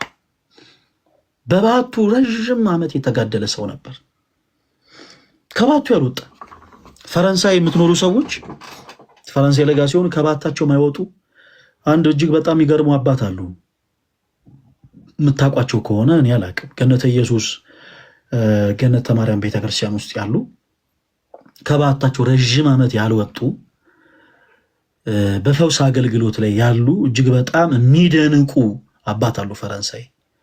ሰፈሩ በእውነት እድለኛ ነው በእውነቱ። እና ቅዱስ ያዕቆብ የተባለው አባት ልክ እንደዚህ ከባቱ አይወጣም ነበር። ሰይጣን ሊፈትነው ፈልጉ።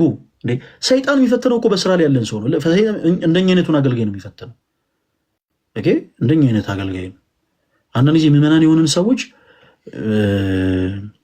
ፈተና እናንተ ጋር ብቻ ያለ ነው ይመስላችሁ። አትሳሳቱ። ፈተና 10 እጥፍ እናንተ ከምትፈተኑት 10 እጥፍ በላይ አገልጋይ የሆነ ሰው ይፈተናል። ዘማሪ የሆነ ሰው፣ ሰባኪ የሆነ ሰው፣ ካህን የሆነ ሰው፣ መነኩሴ የሆነ ሰው፣ ጳጳስ የሆነ ሰው ይፈተናል። ይሄ ቅዱስ ያዕቆብ የተባለ ሰው ሰይጣን ሊፈትነው ፈልጎ ከባቱ ስለማይወጣ ሊያገኘው ስላልቻለ በአንዲት ሴት ላይ አድሮ ይመጣል። ሴት ትሞታለች እና እናትና አባቷ ቅዱስ ያዕቆብ አንተ ቅዱስ አባት ነህና እባክህ ጸሎት አድርገህ ከሞት አስነሳልን ይሉታል።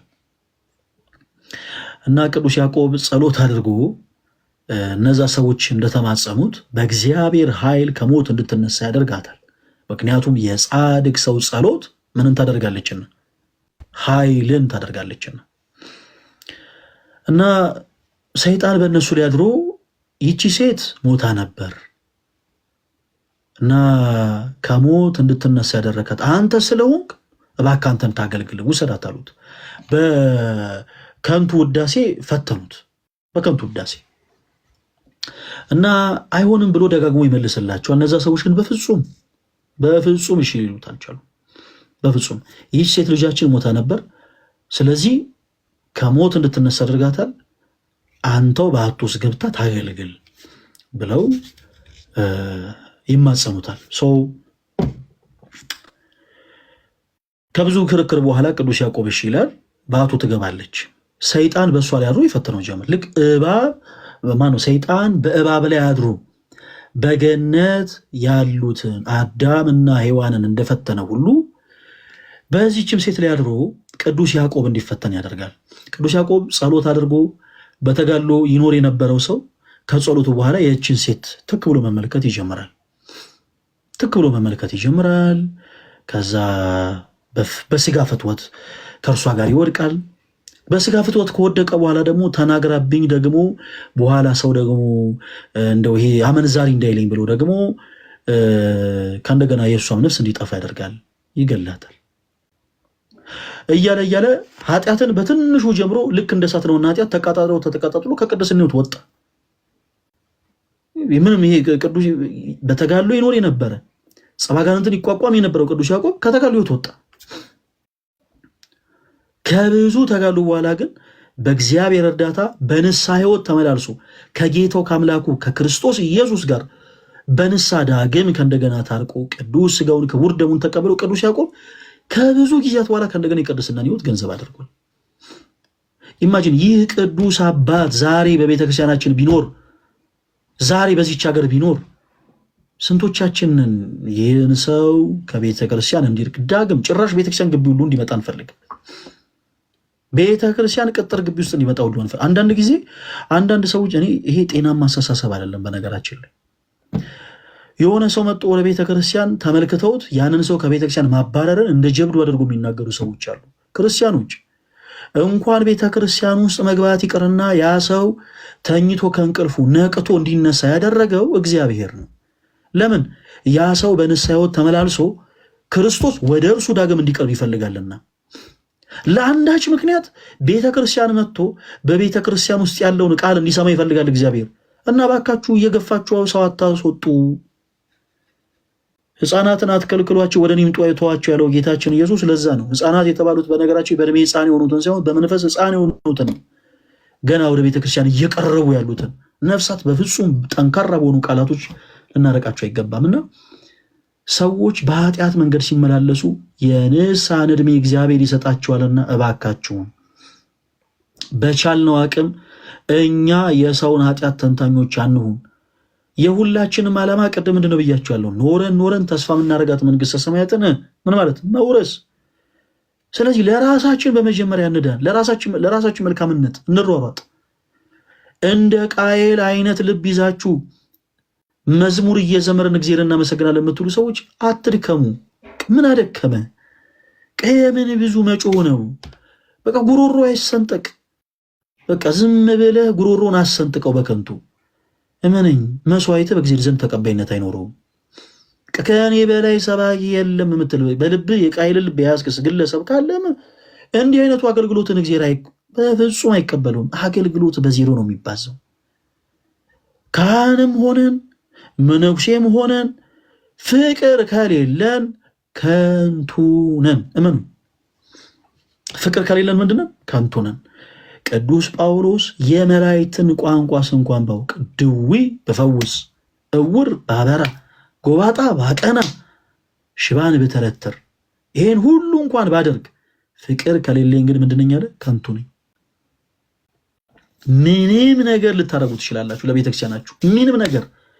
እኔ ለቤተ ክርስቲያኔ ሞቻለሁ፣ ታስሬያለሁ፣ እኔ ለቤተ ክርስቲያኔ መስዋዕትነት ከፊት ብራዘር፣ ምንም ልታደርግ ትችላለህ። ለወንድሞች ግን ፍቅር ከሌለ ጳውሎስ እንዳለው ከንቱ ነህ። እህቴ ምንም ለቤተ ክርስቲያንሽ ዋጋ ልትከፊ ትችያለሽ። በብዙ ሹማምንትና መኳንንት ፊት ስለ እምነትሽ ብለሽ ለስጋሽ ለደምሽ ሳትፈሪ ሳትሳሺ ብዙ መስዋዕትነትን ተቀበለሽ ሊሆን ይችላል። ግን እመኚኝ ዙሪያሽ ላሉ እህቶችሽ ፍቅር ከሌለሽ ግን ከንቱ ነሽ። አለቅ። በገንዘቦቻችሁ ቤተክርስቲያን ልታሰሩ ትችላላችሁ። ትልልቅ ካቴድራል ልታስገነቡ ትችላላችሁ። ለካህናት ደሞዝን ልትከፍሉ ትችላላችሁ። ትልልቅ አብነት ትምህርት ቤቶችን ልታቋቁሙ ትችላላችሁ።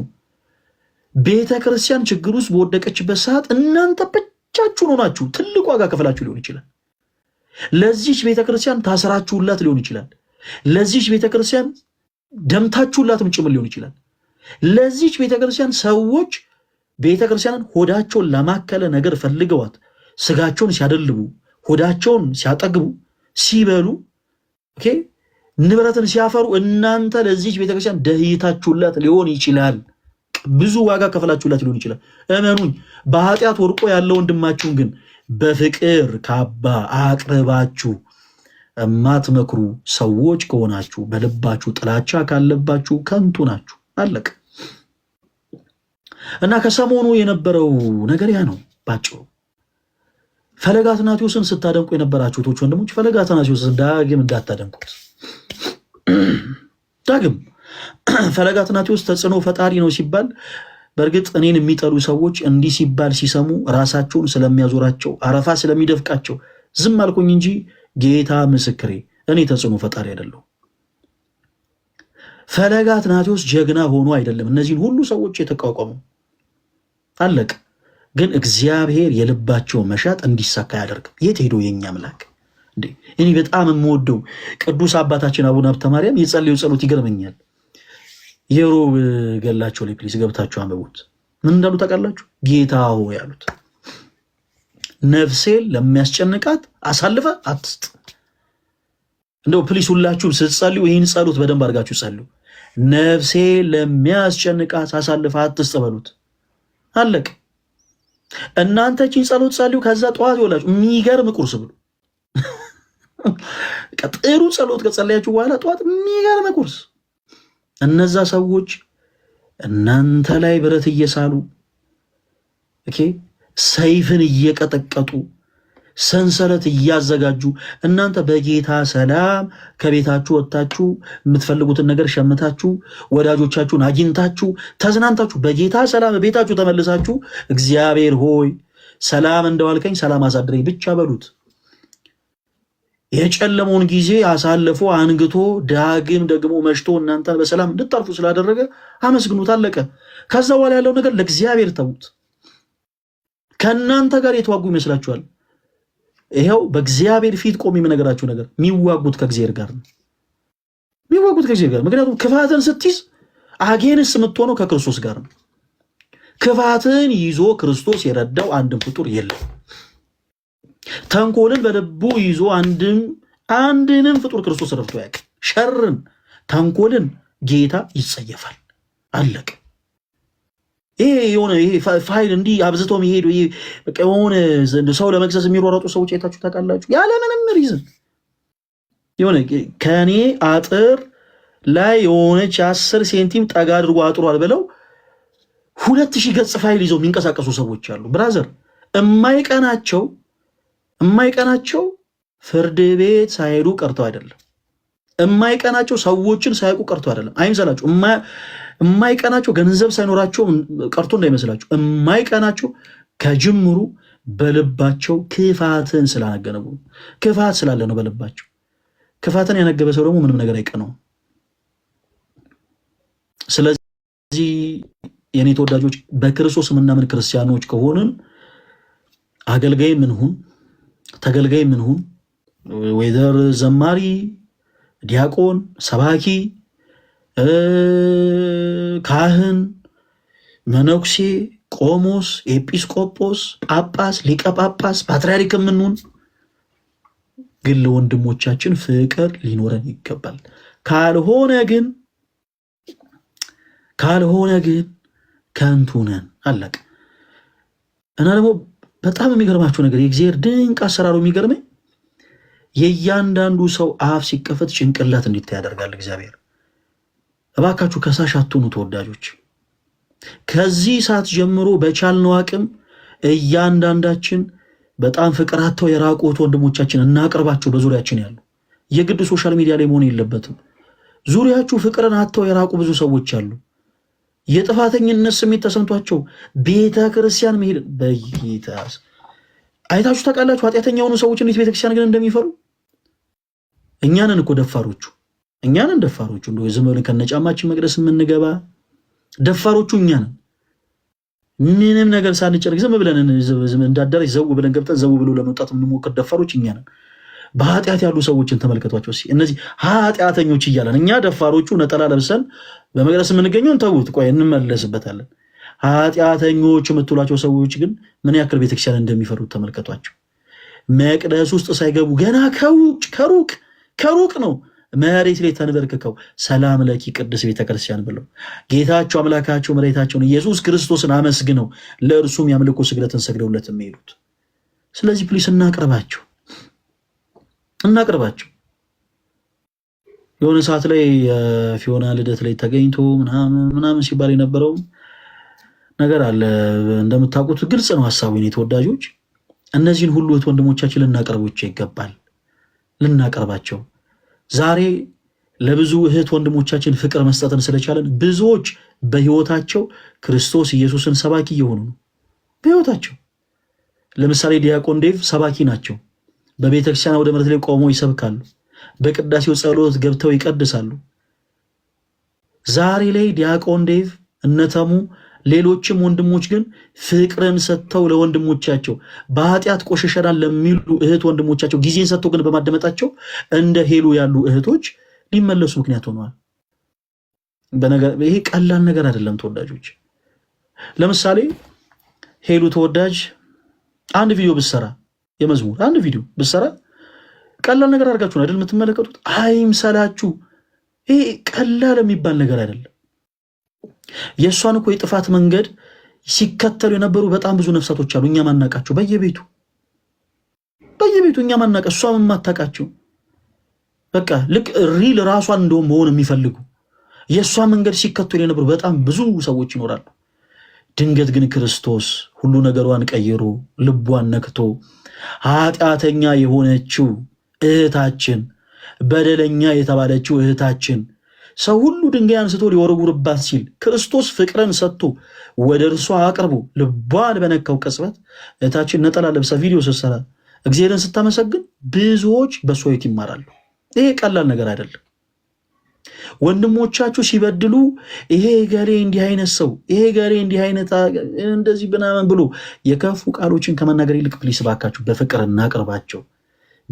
እናቅርባቸው። ማፈር ካለበት ሰይጣን ብቻ ይፈር። እያንዳንዱ ሰው በነፍስ ድፋምነት ስሜት ሲሰማው በኃጢአት መንገድ ሲመላለስ አንድ መርሳት የሌለበት ነገር ከኃጢአት አጥቦ ሊያነጻ የሚችል ጌታ አለው፣ እርሱም ደግሞ ክርስቶስ ኢየሱስ ነው።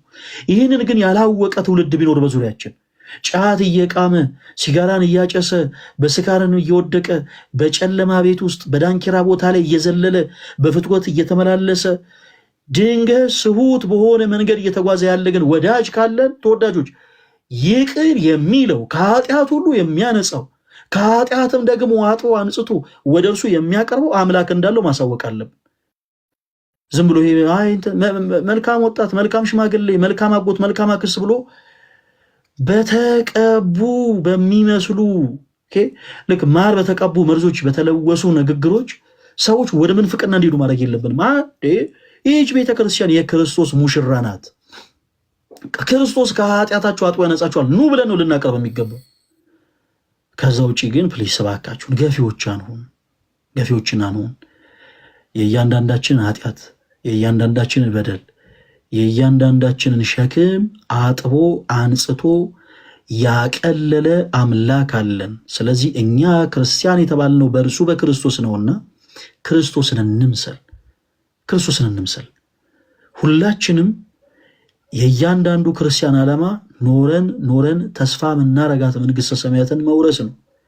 በዚህ መንፈሳዊ ጉዞ ላይ ደግሞ ሁላችንም በክርስቶስ ኢየሱስ ምናምን ነፍሳት በአጠቃላይ ወንድም እህቶቻችንን ከልብ ወደን በደንብ ከልብ ወደናቸው ፍቅርን ከልባችን ሰተን በእውነተኛው መንገድ ተመላልሰን በኃጢአት ብንወድቅ እንኳን በኃጢአት ብንሰበር እንኳን በኃጢአት ብንቆሽሽ እንኳን በክርስቶስ ቃል ተቃንተን በክርስቶስ ኢየሱስ ታጥበን ከኃጢአት ነስተን ዳግም አዲስ የክርስትና ሕይወትን አዲስ የክርስትና መንገድን መጀመርና መጓዝ እንደምንችል ማወቅ መርዳት አለብን። ይሄ እድል ለኛ ከተሰጠን ደግሞ ሌላ ሰው የማይሰጥበት ምንም አይነት ሪዘን የለም። ጊዜያችሁን ጣታችሁን በመቀሰር ስለ ሰው ኃጢአት በመውራት ፕሊስ አተባክኑ ጊዜያችሁን። ገሌ እኮ እንደዚህ ነው፣ ገሌ በዚህ ወጥቶ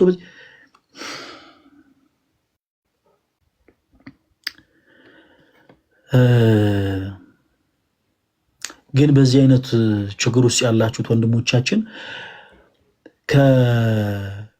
እግዚአብሔር ከረዳን በዚህ ሳምንት ብዙ ያንን መርሃ ግብር አንጀምርም።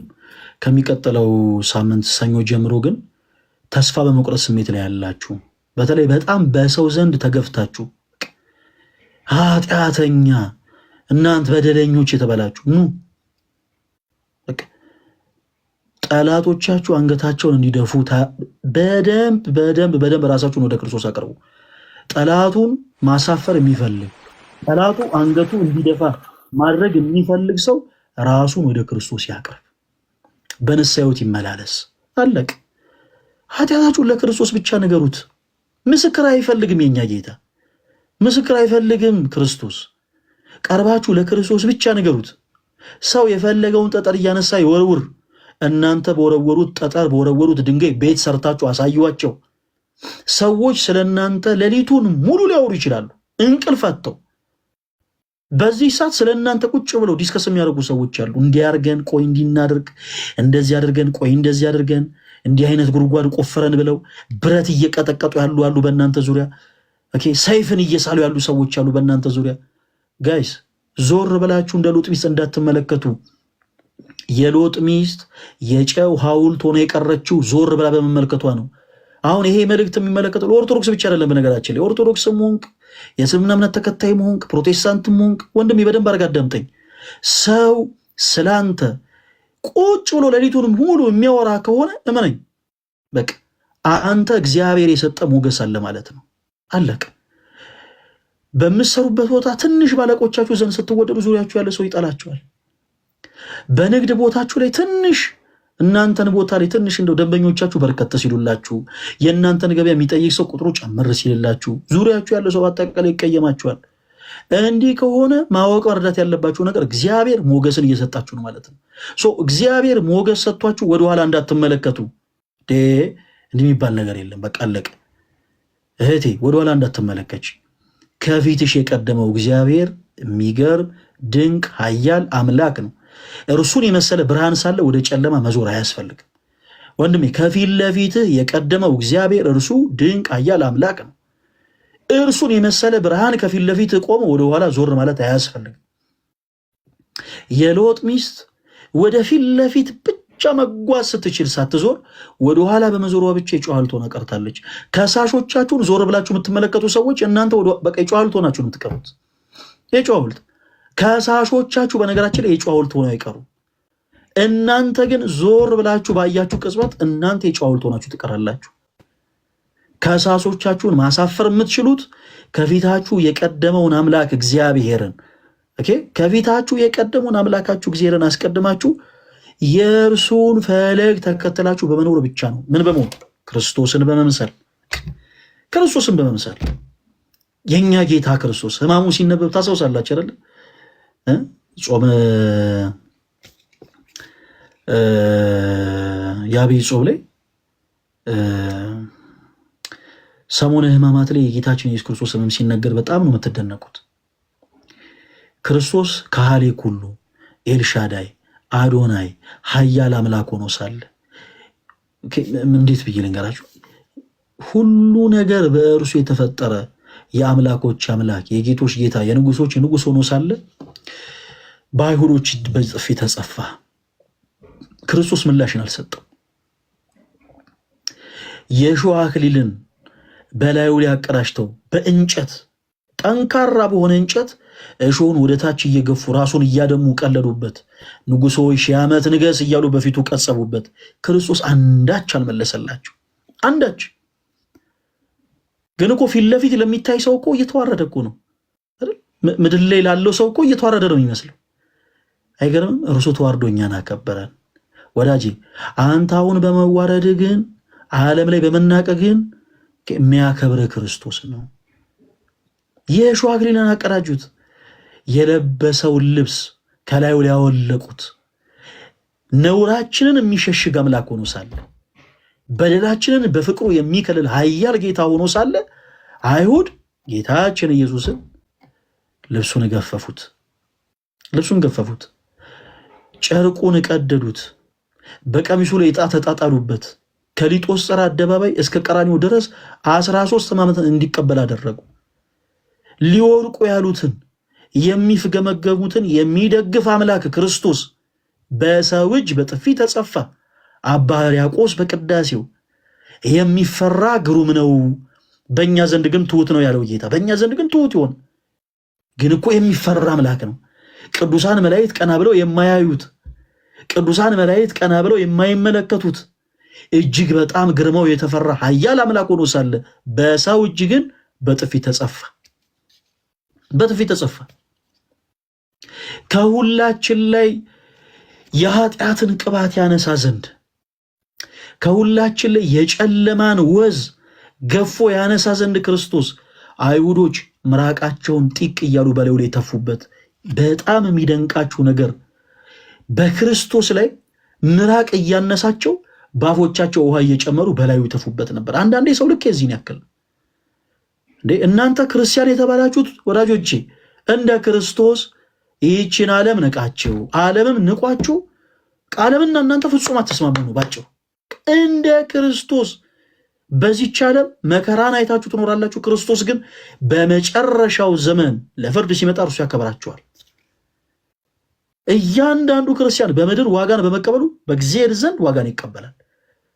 ምድራዊ ዋጋ ምን አይነት ዋጋን? በምድር የምትቀበሉት ዋጋ መሰደብ ሊሆን ይችላል፣ ስለ ስሙ መዘለፍ፣ በነገሥታት ፊት ፍርድ ሊሆን ይችላል፣ ስጋችሁ ሊቆረስ ይችላል፣ ደማችሁ ሊፈስ ይችላል፣ ስለ ቤተክርስቲያናችሁ አጥንታችሁ ሊከሰከስ ይችላል።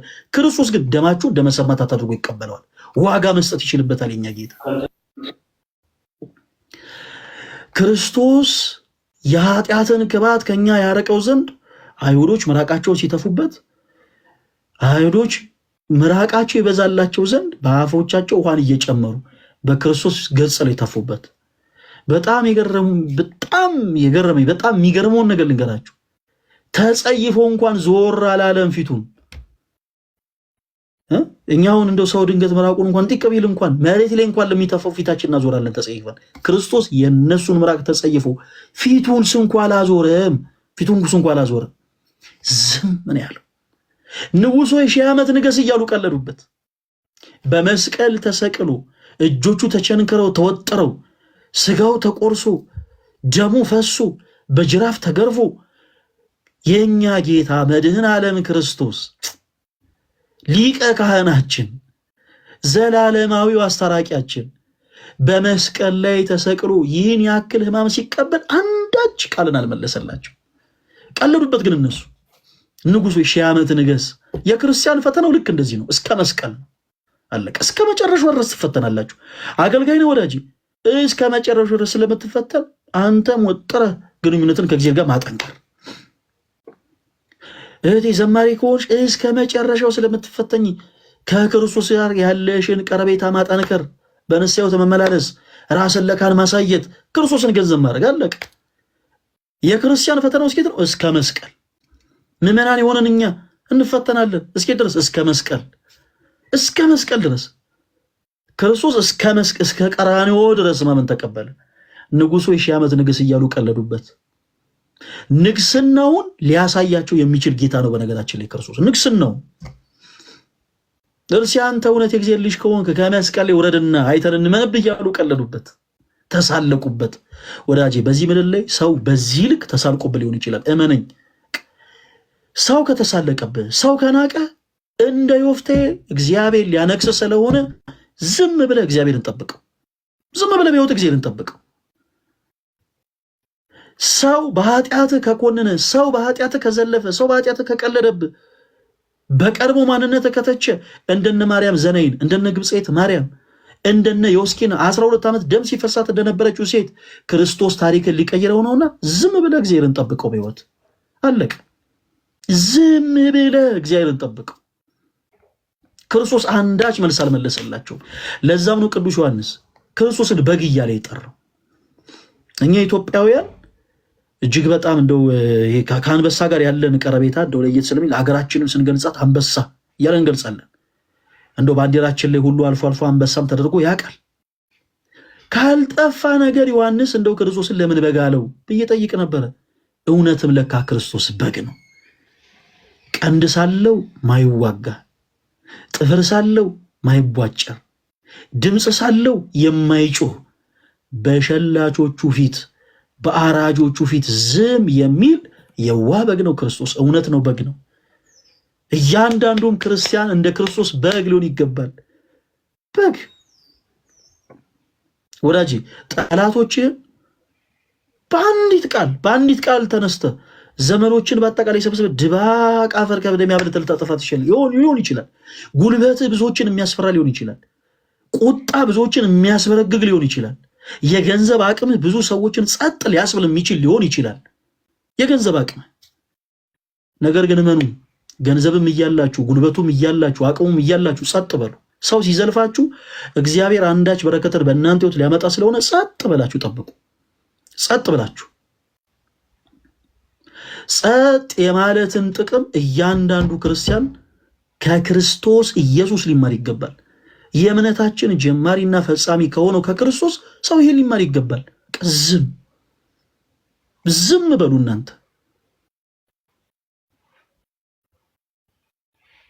በእናንተ ህይወት ላይ ጠጠር እየወረወሩ ድንጋይን እያነሱ ሰይፍን እየሳሉ ሰንሰለትን እያዘጋጁ ህይወታችሁን ምስቅልቅሉን ሊያወጡ ለሚፈልጉ ሰዎች በአጠቃላይ አንዳች የክፋት መልስ እንዳሰጡ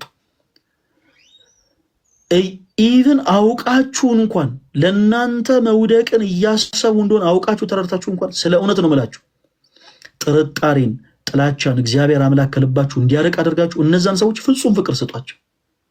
ፍጹም ፍቅር አለቀ። ፍጹም ፍቅር ስጧቸው።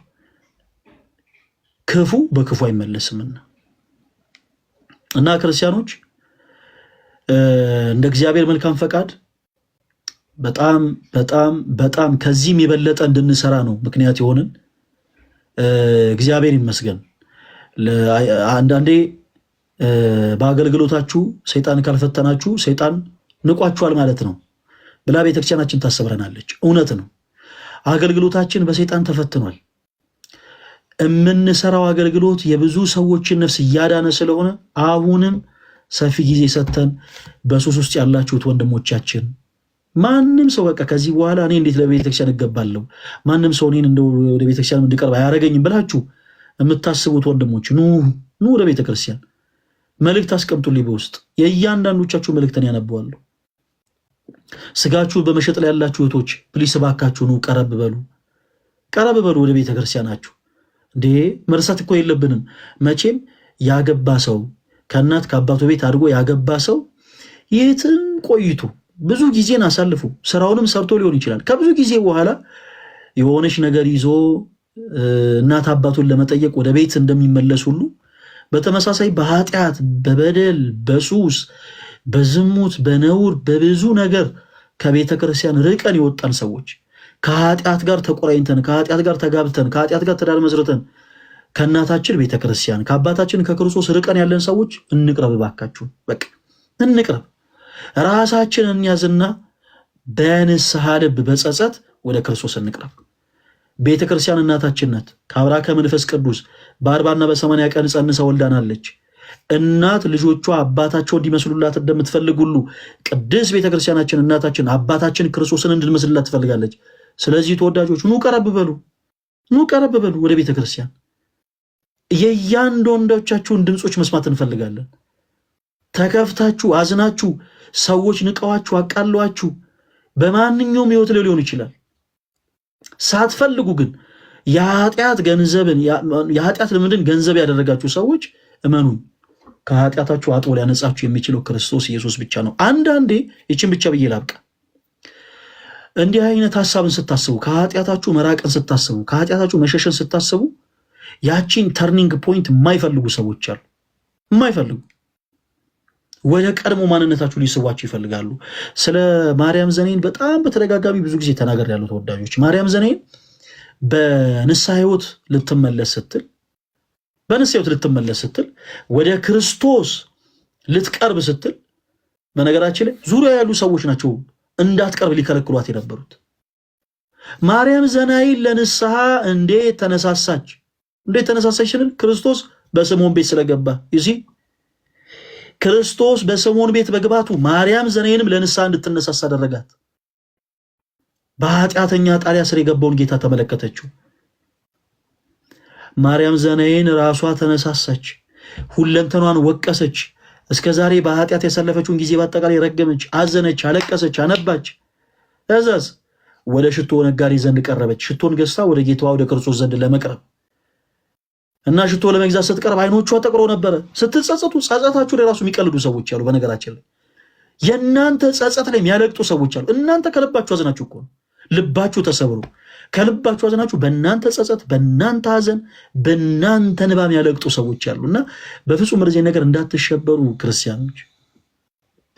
አይኖቿ ቀልተው ሽፋሽፍቶቿ ጠቅረው ወደዛ ሰው ስትቀርብ እንዲህ ብሎ ቀለደባት። ማርያም ከምትወጃቸው ወንዶች መካከል አንዱ ሞተ እንዴ ብሎ ጠየቃት። የዚህን ጊዜ ማርያም ዘናይ አዎ ከምወዳቸው መካከል አብዝቼም ትልቅ ቦታ ከምሰጣቸው መካከል ዛሬ አንዱ ሞቷል፣ እርሱም ኃጢአቴ ነው፣ አሁን ልቀብረው እየሄድኩ ነው አለችው። አለቅ። ኃጢአታችሁን አምናችሁ በደላችሁን አምናችሁ ራሳችሁን ወደ ክርስቶስ ልታቀርቡ ስትመጡ ተከታትሎ ይመጣልሃል። አባቴ ተከታትሎ ይመጣል። እሱም ብሎ ነጠላ ለባሽ ይልሃል። እንዳሰማ ብራዘር እንዳሰማ እንደ ሎጥ ሚስት ወደኋላ እንዳትመለከት። ጫት እየቃም ካብረው ተቀምጠ፣ ሲጋራ እየጨስ ካብረው ተቀምጠ፣ መጠጥ እየጠጣ እየሰከርክ አብረው ብዙ በደልን ሰርተ ይበቃኛል፣ ይሄ ዘመን በቃ ይበቃኛል፣ ራሴን ወደ ክርስቶስ አቅርቤ በንስሐ ሕይወት መመለስ እፈልጋለሁ፣ ከኃጢአት እድፋምነት ስሜት ደግሞ ክርስቶስ እንዲያጥበኝ ነፃ እንዲያወጣኝ እፈልጋለሁ ብለህ ወደ ቤተ ክርስቲያን ራስን ልታቀርብ ስትል እነዛው ሰዎች ተከታትለው ይመጣሉ። እሱ ብሎ ልጠላል። እናውቀዋለን እኮ እናውቀዋለን። ልክ ማቴዎስ 13:54 ላይ ጌታችን ኢየሱስ ክርስቶስን አይሁዶች ምን እናውቀው የለን ምን አባቱ እኮ ዮሴፍ ነው ምናምን እያሉ ክርስቶስን በንቀት ቃል እንደተናገሩት ይመጣሉ ተከታትለው። ምን እናውቀው ከኛ ጋር ድንጋይ ምን እያሞቀ ጫት ይቅም የነበረ ሰው አይደል እንዲህ ይላል። መመለስን ስታስብ እንዲህ አይነት ፈተና እንዳለ ማወቅ አለብን። እህቴ ስጋሽን እየሸጥን ኖረሽ በጣም ብዙ በደልን ሰርተሽ ብዙ ኃጢአትን ሰርተሽ ወደ ክርስቶስ ኢየሱስ አዎ በቃ እኔም የገሊትን ፈለግ ተከትዬ እኔም ራሴን ወደ ክርስቶስ ማቅረብ አለብኝ፣ በንስሐ ሕይወት መመላለስ አለብኝ ስትይ የራስሽ ወላጅሽ ትመጣለች። እንዴ አቃት የለ እንዴ አቃት አለው እኮ ነጠላ ለብሰሽ ልብሽ ተሰብሮ አንቺ እግዚአብሔርን እያመሰግንሽ ባለበት ቅጽበት ትመጣለች። ያ ዊዛውት ኤኒ ሪዝን ይኸው ፎቶ አድሮ ይኸውላችሁ፣ ይኸው ከዚህ በፊት ይኸው ስጋዋን እየሸጠች ነበር የምትኖረው፣ ይኸውላችሁ፣ ይኸው እሷ እኮ እንደዚህ ነች። ፎር ኖ ሪዝን። ይህን ማወቅ አለባችሁ። እግዚአብሔር የሆኑ ሰዎችን አንደበት አድርጎ ተጠቅሞ እናንተን በንስሐ ሕይወት እንድትመለሱ እንደሚያደርጉሉ የሆኑ ሰዎችን ደግሞ አንደበት ተጠቅሞ በነገራችን ላይ ልባችሁን ሰብሮ ከቤተክርስቲያን እንድትርቁ ይፈልጋል። ማን? ሰይጣን የሆኑ ሰዎችን አንደበት አድርጎ ይጠቀማል። ስለዚህ ጥንቃቄ ያስፈልጋል እና ክርስቲያኖቶች ወንድሞች፣ ከቀጣይ ሳምንት ጀምሮ ከዛሬ ጀምሮ እስከ እሁድ ድረስ በውስጥ መስመር መልእክት የምታስቀምጡልኝ እህት ወንድሞች በአጠቃላይ እመለከታለሁ። ታዲያ ባካችሁን አንዳንዶቻችን የሌሎችን እድል አንዝጋ። በውስጥ መስመር ቢቻል ራሳችሁን በማጥፋት ስሜት ላይ ያላችሁ፣ ተስፋ በመቁረጥ ስሜት ላይ ያላችሁ፣ በማዘን ላይ ያላችሁ፣ በጣም ከባድ በሚባሉ ሱሶች ውስጥ በጣም ከባድ በሚባሉ ልምምዶች ውስጥ ያላችሁ እህት ወንድሞቻችን ፈለገ አትናቴዎስ የመልካም ወጣት ምዝገባውን ጀምሯል። ይሰማል። እዚህ ጋር ሁላችሁም የሰማችሁ ፈለገ አትናቴዎስ በመልካም ወጣት ምዝገባውን ጀምሯል እና ሁላችሁም ኦርቶዶክስ የሆናችሁ የእስልምና እምነት ተከታይ የሆናችሁ ፕሮቴስታንት የሆናችሁ እህት ወንድሞች በአጠቃላይ በውስጥ መስመር መታችሁ መልእክታችሁን አስቀምጡልኝ። በውስጥ መስመር ፈለገ አትናቴዎስ በጣም የሚገርሙ ጽድት ያሉ ኳሊቲ የሆኑ ልብሶችን ለብሶ ራሱን ሊሰብካችሁ አይመጣም። ፈለገ አትናቴዎስ የሆኑ ቤተ እምነቶችን እየጠራ እነሱን እያንቋሸሸ እነሱ ጣዖት አምላኪ ነው ሊላችሁ አይመጣም። ፈለገ አትናቴዎስ ከዚህ በኋላ የሚመጣው ወደ እናንተ የከበዳችሁን ሸክም ክርስቶስ ሊያቀልላችሁ እንደሚችል ሊነግራችሁ ብቻ። በነፍስ ድፋምነት ስሜት ተሰምቷችሁ በኃጢአት ቆሽሸናልና እንዴት ብለን ወደ ቤተክርስቲያን እንቀርባለን ለምትሉ ክርስቶስ ከኃጢአታችሁ አጥቦ ሊያነጻችሁ እንደሚችል ብቻ ሊነግራችሁ ይመጣል እና በተለያየ ልምምድ ውስጥ ያላችሁ በደንብ አድርጋችሁ ስሙኝ። በተለያየ ሱስ ውስጥ ያላችሁ፣ ተስፋ በመቁረጥ ስሜት ላይ ያላችሁ፣ በማዘን ላይ ያላችሁ እህት ወንድሞች ሁላችሁም በውስጥ መስመር መልእክት አስቀምጡልኝ። የተመስገንንም አካውንት ተጠቀሙ። በተመስገን አካውንትም በውስጥ መስመር መልእክት አስቀምጡለት። በዚህ አይነት ልምምድ ላይ ያላችሁት ወንድሞች በአጠቃላይ ልክ እነዚህ ገስት ላይ ተገባላችሁ። ገስት ላይ ከገባችሁ በኋላ ተከታታይ የሆኑ ትምህርቶችን በአጠቃላይ እንሰጣችኋለን። ህይወት ላይ የሚያተኩሩ ማለት ነው። በተወሰኑ ቀናቶች ላይ የተወሰኑ ዕለታትን መርጠን ህይወት ላይ ፎከስ የሚያደርጉ ትምህርቶች ላይ እንመማራለን። ዛሬም ድረስ ኃጢአትን በመስራቱ እኔ ዛሬ ኃጢአትን እያለ ከቤቱ ያልወጣ ብዙ ነፍስ አለ። ስጋቸውን እየሸጡ የሚኖሩ እህቶቻችን ዛሬም ድረስ ቅዳሴው ይናፍቃቸዋል፣ ማሌቱ ይናፍቃቸዋል፣ ነጠላው መልበስ ይናፍቃቸዋል፣ በቤተ መቅደስ ተገኝተው የሰርኩን ጉባኤ መስማት ይናፍቃቸዋል። ግን ዛሬም ድረስ እጆቻቸውን ይዞ ከቤታቸው የሚወጣ ሰውን አጥተዋል። ስለዚህ አለን፣ እኛ ወንድሞቻችሁ አለን፣ ወደኛ ቅረቡ። እኛ የምናመልከው የጌቶች ጌታ የአምላኮች አምላክ የንጉሶች ንጉስ የሆነው ጌታችን የመድኃኒታችን ኢየሱስ ክርስቶስ እርሱ ከኃጢአታችሁ ሁሉ አጥቦ ያነጻችኋል። እናም ተወዳጆች የፈለገ አትናቴዎስ ጉባኤ በቅርቡም በዚህ ጉዳይ ላይ ይጀምራል። ሁላችሁም ራሳችሁን አዘጋጁ። በተለይ ወጣት የሆናችሁ ወንድምቶች ራሳችሁን አዘጋጁ። የኔ የህይወት ተመክሮ ሌሎችን ያስተምራል ብላችሁ የምታምኑ ወጣቶች ራሳችሁን አዘጋጁ። በቤተ ክርስቲያን ያሉ መምህራን ባስተማሩኝ ትምህርት የተነሳ የቅዱሳኑም ደግሞ ታሪክ የነ ቅድስት አርሴማ፣ የነ ክርስቶስ ሰምራ፣ የነ አቡነ ተክለ ሃይማኖት፣ የነ አቡነ እስትንፋሰ ክርስቶስ፣ የነ ጳውሎስ፣ የነ ጴጥሮስ፣ የነ ዮሐንስ፣ የነ ማርቆስ፣ የጌታ እናት የክርስቶስ እናት የድንግል ማርያም የነ ማርያም ዘኔን፣ የነ መቅደላዊት ማርያም ታሪክ የነሱ ተጋድሎ የነሱ ትሩፋት ከነበርኩበት የኃጢአት መንገድ ከነበርኩበት የኃጢአት ሰንሰለት እንድወጣ አድርጎኛል የምትሉ እህት ወንድሞች በአጠቃላይ ራሳችሁን አዘጋጁ። የፈለገ አትናቴዎስ መልካም ወጣት ምዝገባ ተጀምሯል። በፈለገ አትናቴዎስ አካውንት በውስጥ መስመር መታችሁ መልእክት አስቀምጡልኝ። ራሳችሁ በማጥፋት ስሜት ላይ ያላችሁ፣ ተስፋ በመቁረጥ ስሜት ላይ ያላችሁ፣ በተለያየ ልምዶች ውስጥ ያላችሁ፣ በሱስ ውስጥ ያላችሁ፣ ስጋችሁን በመሸጥ ላይ እየኖራችሁ ያላችሁ፣ እንዲሁም በቃ እንዲሁ የኃጢአት ስሜት ይሰማኛል የምትሉ በአጠቃላይ ኑ ቅረቡ። እያንዳንዳችሁ በመጣችሁበት ልክ እናወራችኋለን። የእናንተን ህመም አብረን እንታመማለን፣ ድምፃችሁን እንሰማችኋለን እና መጨረሻ ላይ የምንሰጣችሁ ነገር ግን አስታውሱ፣ የቤተ ክርስቲያናችን ራስ የሆነውን ክርስቶስ ኢየሱስን እና ወንድማችን የተመስገንን አካውንት የገባችሁ መልእክት አስቀምጡለት። ምናልባት ኢንኬዝ በውስጥ መስመር መልእክት አስቀምጣችሁልኝ እኔ ባልመልስ ለወንድማችን ተሙ መልእክት አስቀምጡለት። በስፋት ደግሞ ሁላችሁንም እህት ወንድሞች አቅርበው ለማውራት በቻልነው አቅም ወይ ቴሌግራም ቻናል እናዘጋጃለን ወይም ካልሆነ ሌሎች አማራጮችን ተጠቅመን ደግሞ ሞር ቀርባችሁ የቤተክርስቲያንን ትምህርት እንድትማሩ እናደርጋለን። የጌታችን የመድኃኒታችን የኢየሱስ ክርስቶስ ጸጋና ሰላም ከሁላችሁ ጋር ይሁን። ሁላችሁም ኦርቶዶክሳውያን እንዳትቀሩ። ቀጣይ ሳምንት በፈለገ አትናቴዎስ የመልካም ወጣት ስልጠና ይጀመራል ማለት ነውና ሁላችሁም እንዳትቀሩ። ሁላችሁ ማንም ሰው መቅረት አይችልም። ማንም ሰው እዚህ ቦታ ላይ ስትመጡ የግድ በነገራችን ላይ ኦርቶዶክስ መሆን አይጠበቅባችሁም። ዌዘር የእስልምና እምነት ተከታይ ልትሆኑ ይችላላችሁ፣ የካቶሊክ እምነት ተከታይ ልትሆኑ ይችላላችሁ፣ የፕሮቴስታንት እምነት ተከታይ ልትሆኑ ይችላላችሁ።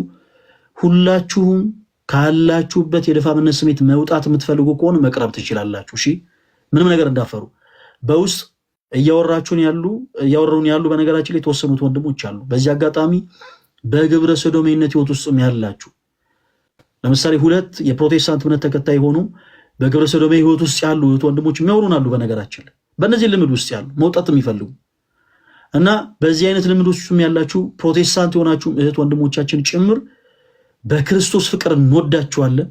ከኛ በላይ ደግሞ በመስቀል ተሰቅሎ ስጋውን የቆረሰላችሁ ደሙን ያፈሰሰላችሁ የጌቶች ጌታ የንጉሶች ንጉስ የአምላኮች አምላክ የሆነው ክርስቶስ ኢየሱስ ይወዳችኋል እና ፕሊስ ቀርባችሁ ከኛ ጋር ማውራት ትችላላችሁ። በውስጥ መስመር መልእክት አስቀምጡልን። እኔም አየዋለሁ፣ ተሙም አየዋል። መልእክት አስቀምጡ። እሺ የኔ ተወዳጆች ወዳችኋለሁ። ዲያቆንዬ ድምፄ ከተሰማ አሁን ላልክበት ሐሳብ ኦርቶዶክሳዊነት ውበት ነውና ኦርቶዶክስ ሆኖ ኦሪጂናል መልካም ወጣት ለመሆን የምትጠቀሙት በትክክለኛ በኦርቶዶክሳዊ ልጆች ነውና ድንገት ዲያቆን ፈለገ አትናቴዎስ ካላነሳላችሁ ካልመለሰላችሁ ዲያቆን ጋር በተደጋጋሚ ጽፌለታለሁ ግን አልመለሰልኝም ካላችሁኝ ስፔሻል ኬዝ ከሆነ ለዲያቆን አሳየዋለሁ። በተለይ ቅድም እሱ የዘረዘራቸው ላይ ስጋችሁን የምትሸጡ በሱስ የተያዛችሁ በተለያየ አይነት ሱሶች የተያዛችሁ መልካም ወጣት ለመሆን የምትፈልጉ ኦርቶዶክሳውያን እስልምና ላይም ያላችሁ ፕሮቴስታንት ላይም ያላችሁ ካቶሊክ ላይም ያላችሁ የትኛውም ቤተ እምነት ላይ ያላችሁን እንቀበላለን። ኤቲስት ላይ እንኳን ያለ ሰው ቢሆን እንቀበላለን። ማለትም ክርስትና የህይወት ነው፣ እንድትኖሩና እንድንኖር እንቀጥላለን። ዲያቆን ይሄን ላስታውስ ብዬ ነው። ድንገት አንተ ካልመለስክላቸው እኔ መልስላቸዋለሁ። አመሰግናለሁ ታሙ።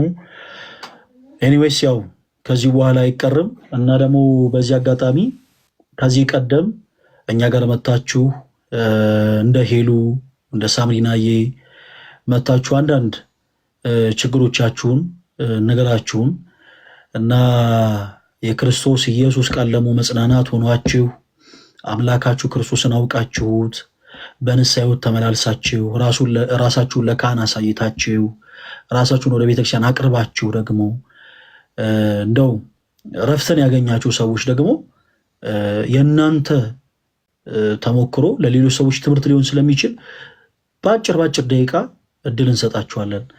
ምን አይነት ህይወት እንደነበራችሁ ከዛ በኋላ ክርስቶስ በምን አይነት መንገድ ደግሞ ታሪካችሁን እንደቀየረውም ደግሞ እንድትናገሩ እድል እንሰጣለን እና ብቻ እናንተ መቅረባችሁን ብቻ እንዳታቆሙ። እሺ ተወዳጆች ወዳችኋለሁ።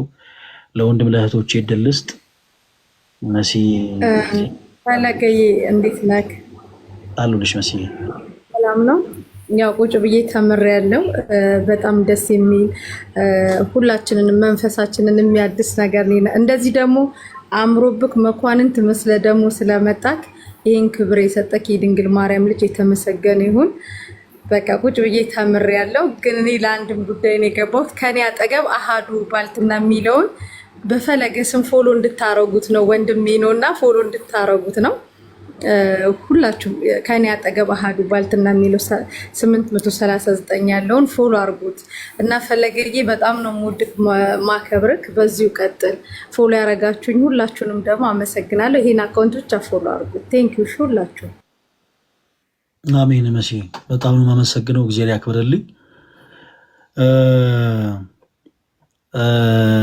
መሲ መልእክት አስቀምጥልሻለሁ። በባለፈው በነገራችን ላይ ተወዳጆች የዩቲዩብ ቻናል ልንጀምር ነው። ይኸው ዩቲዩብ ቻናላችንን በደንብ ሰብስክራይብ እንደምታደርጉ እና እስካሁን በእርግጥ ምንም አይነት ማቴሪያሎችን አላዘጋጀንም እና እህታችን መሲ ላይ ደግሞ ጫና እንትን ማለት አንፈልግም።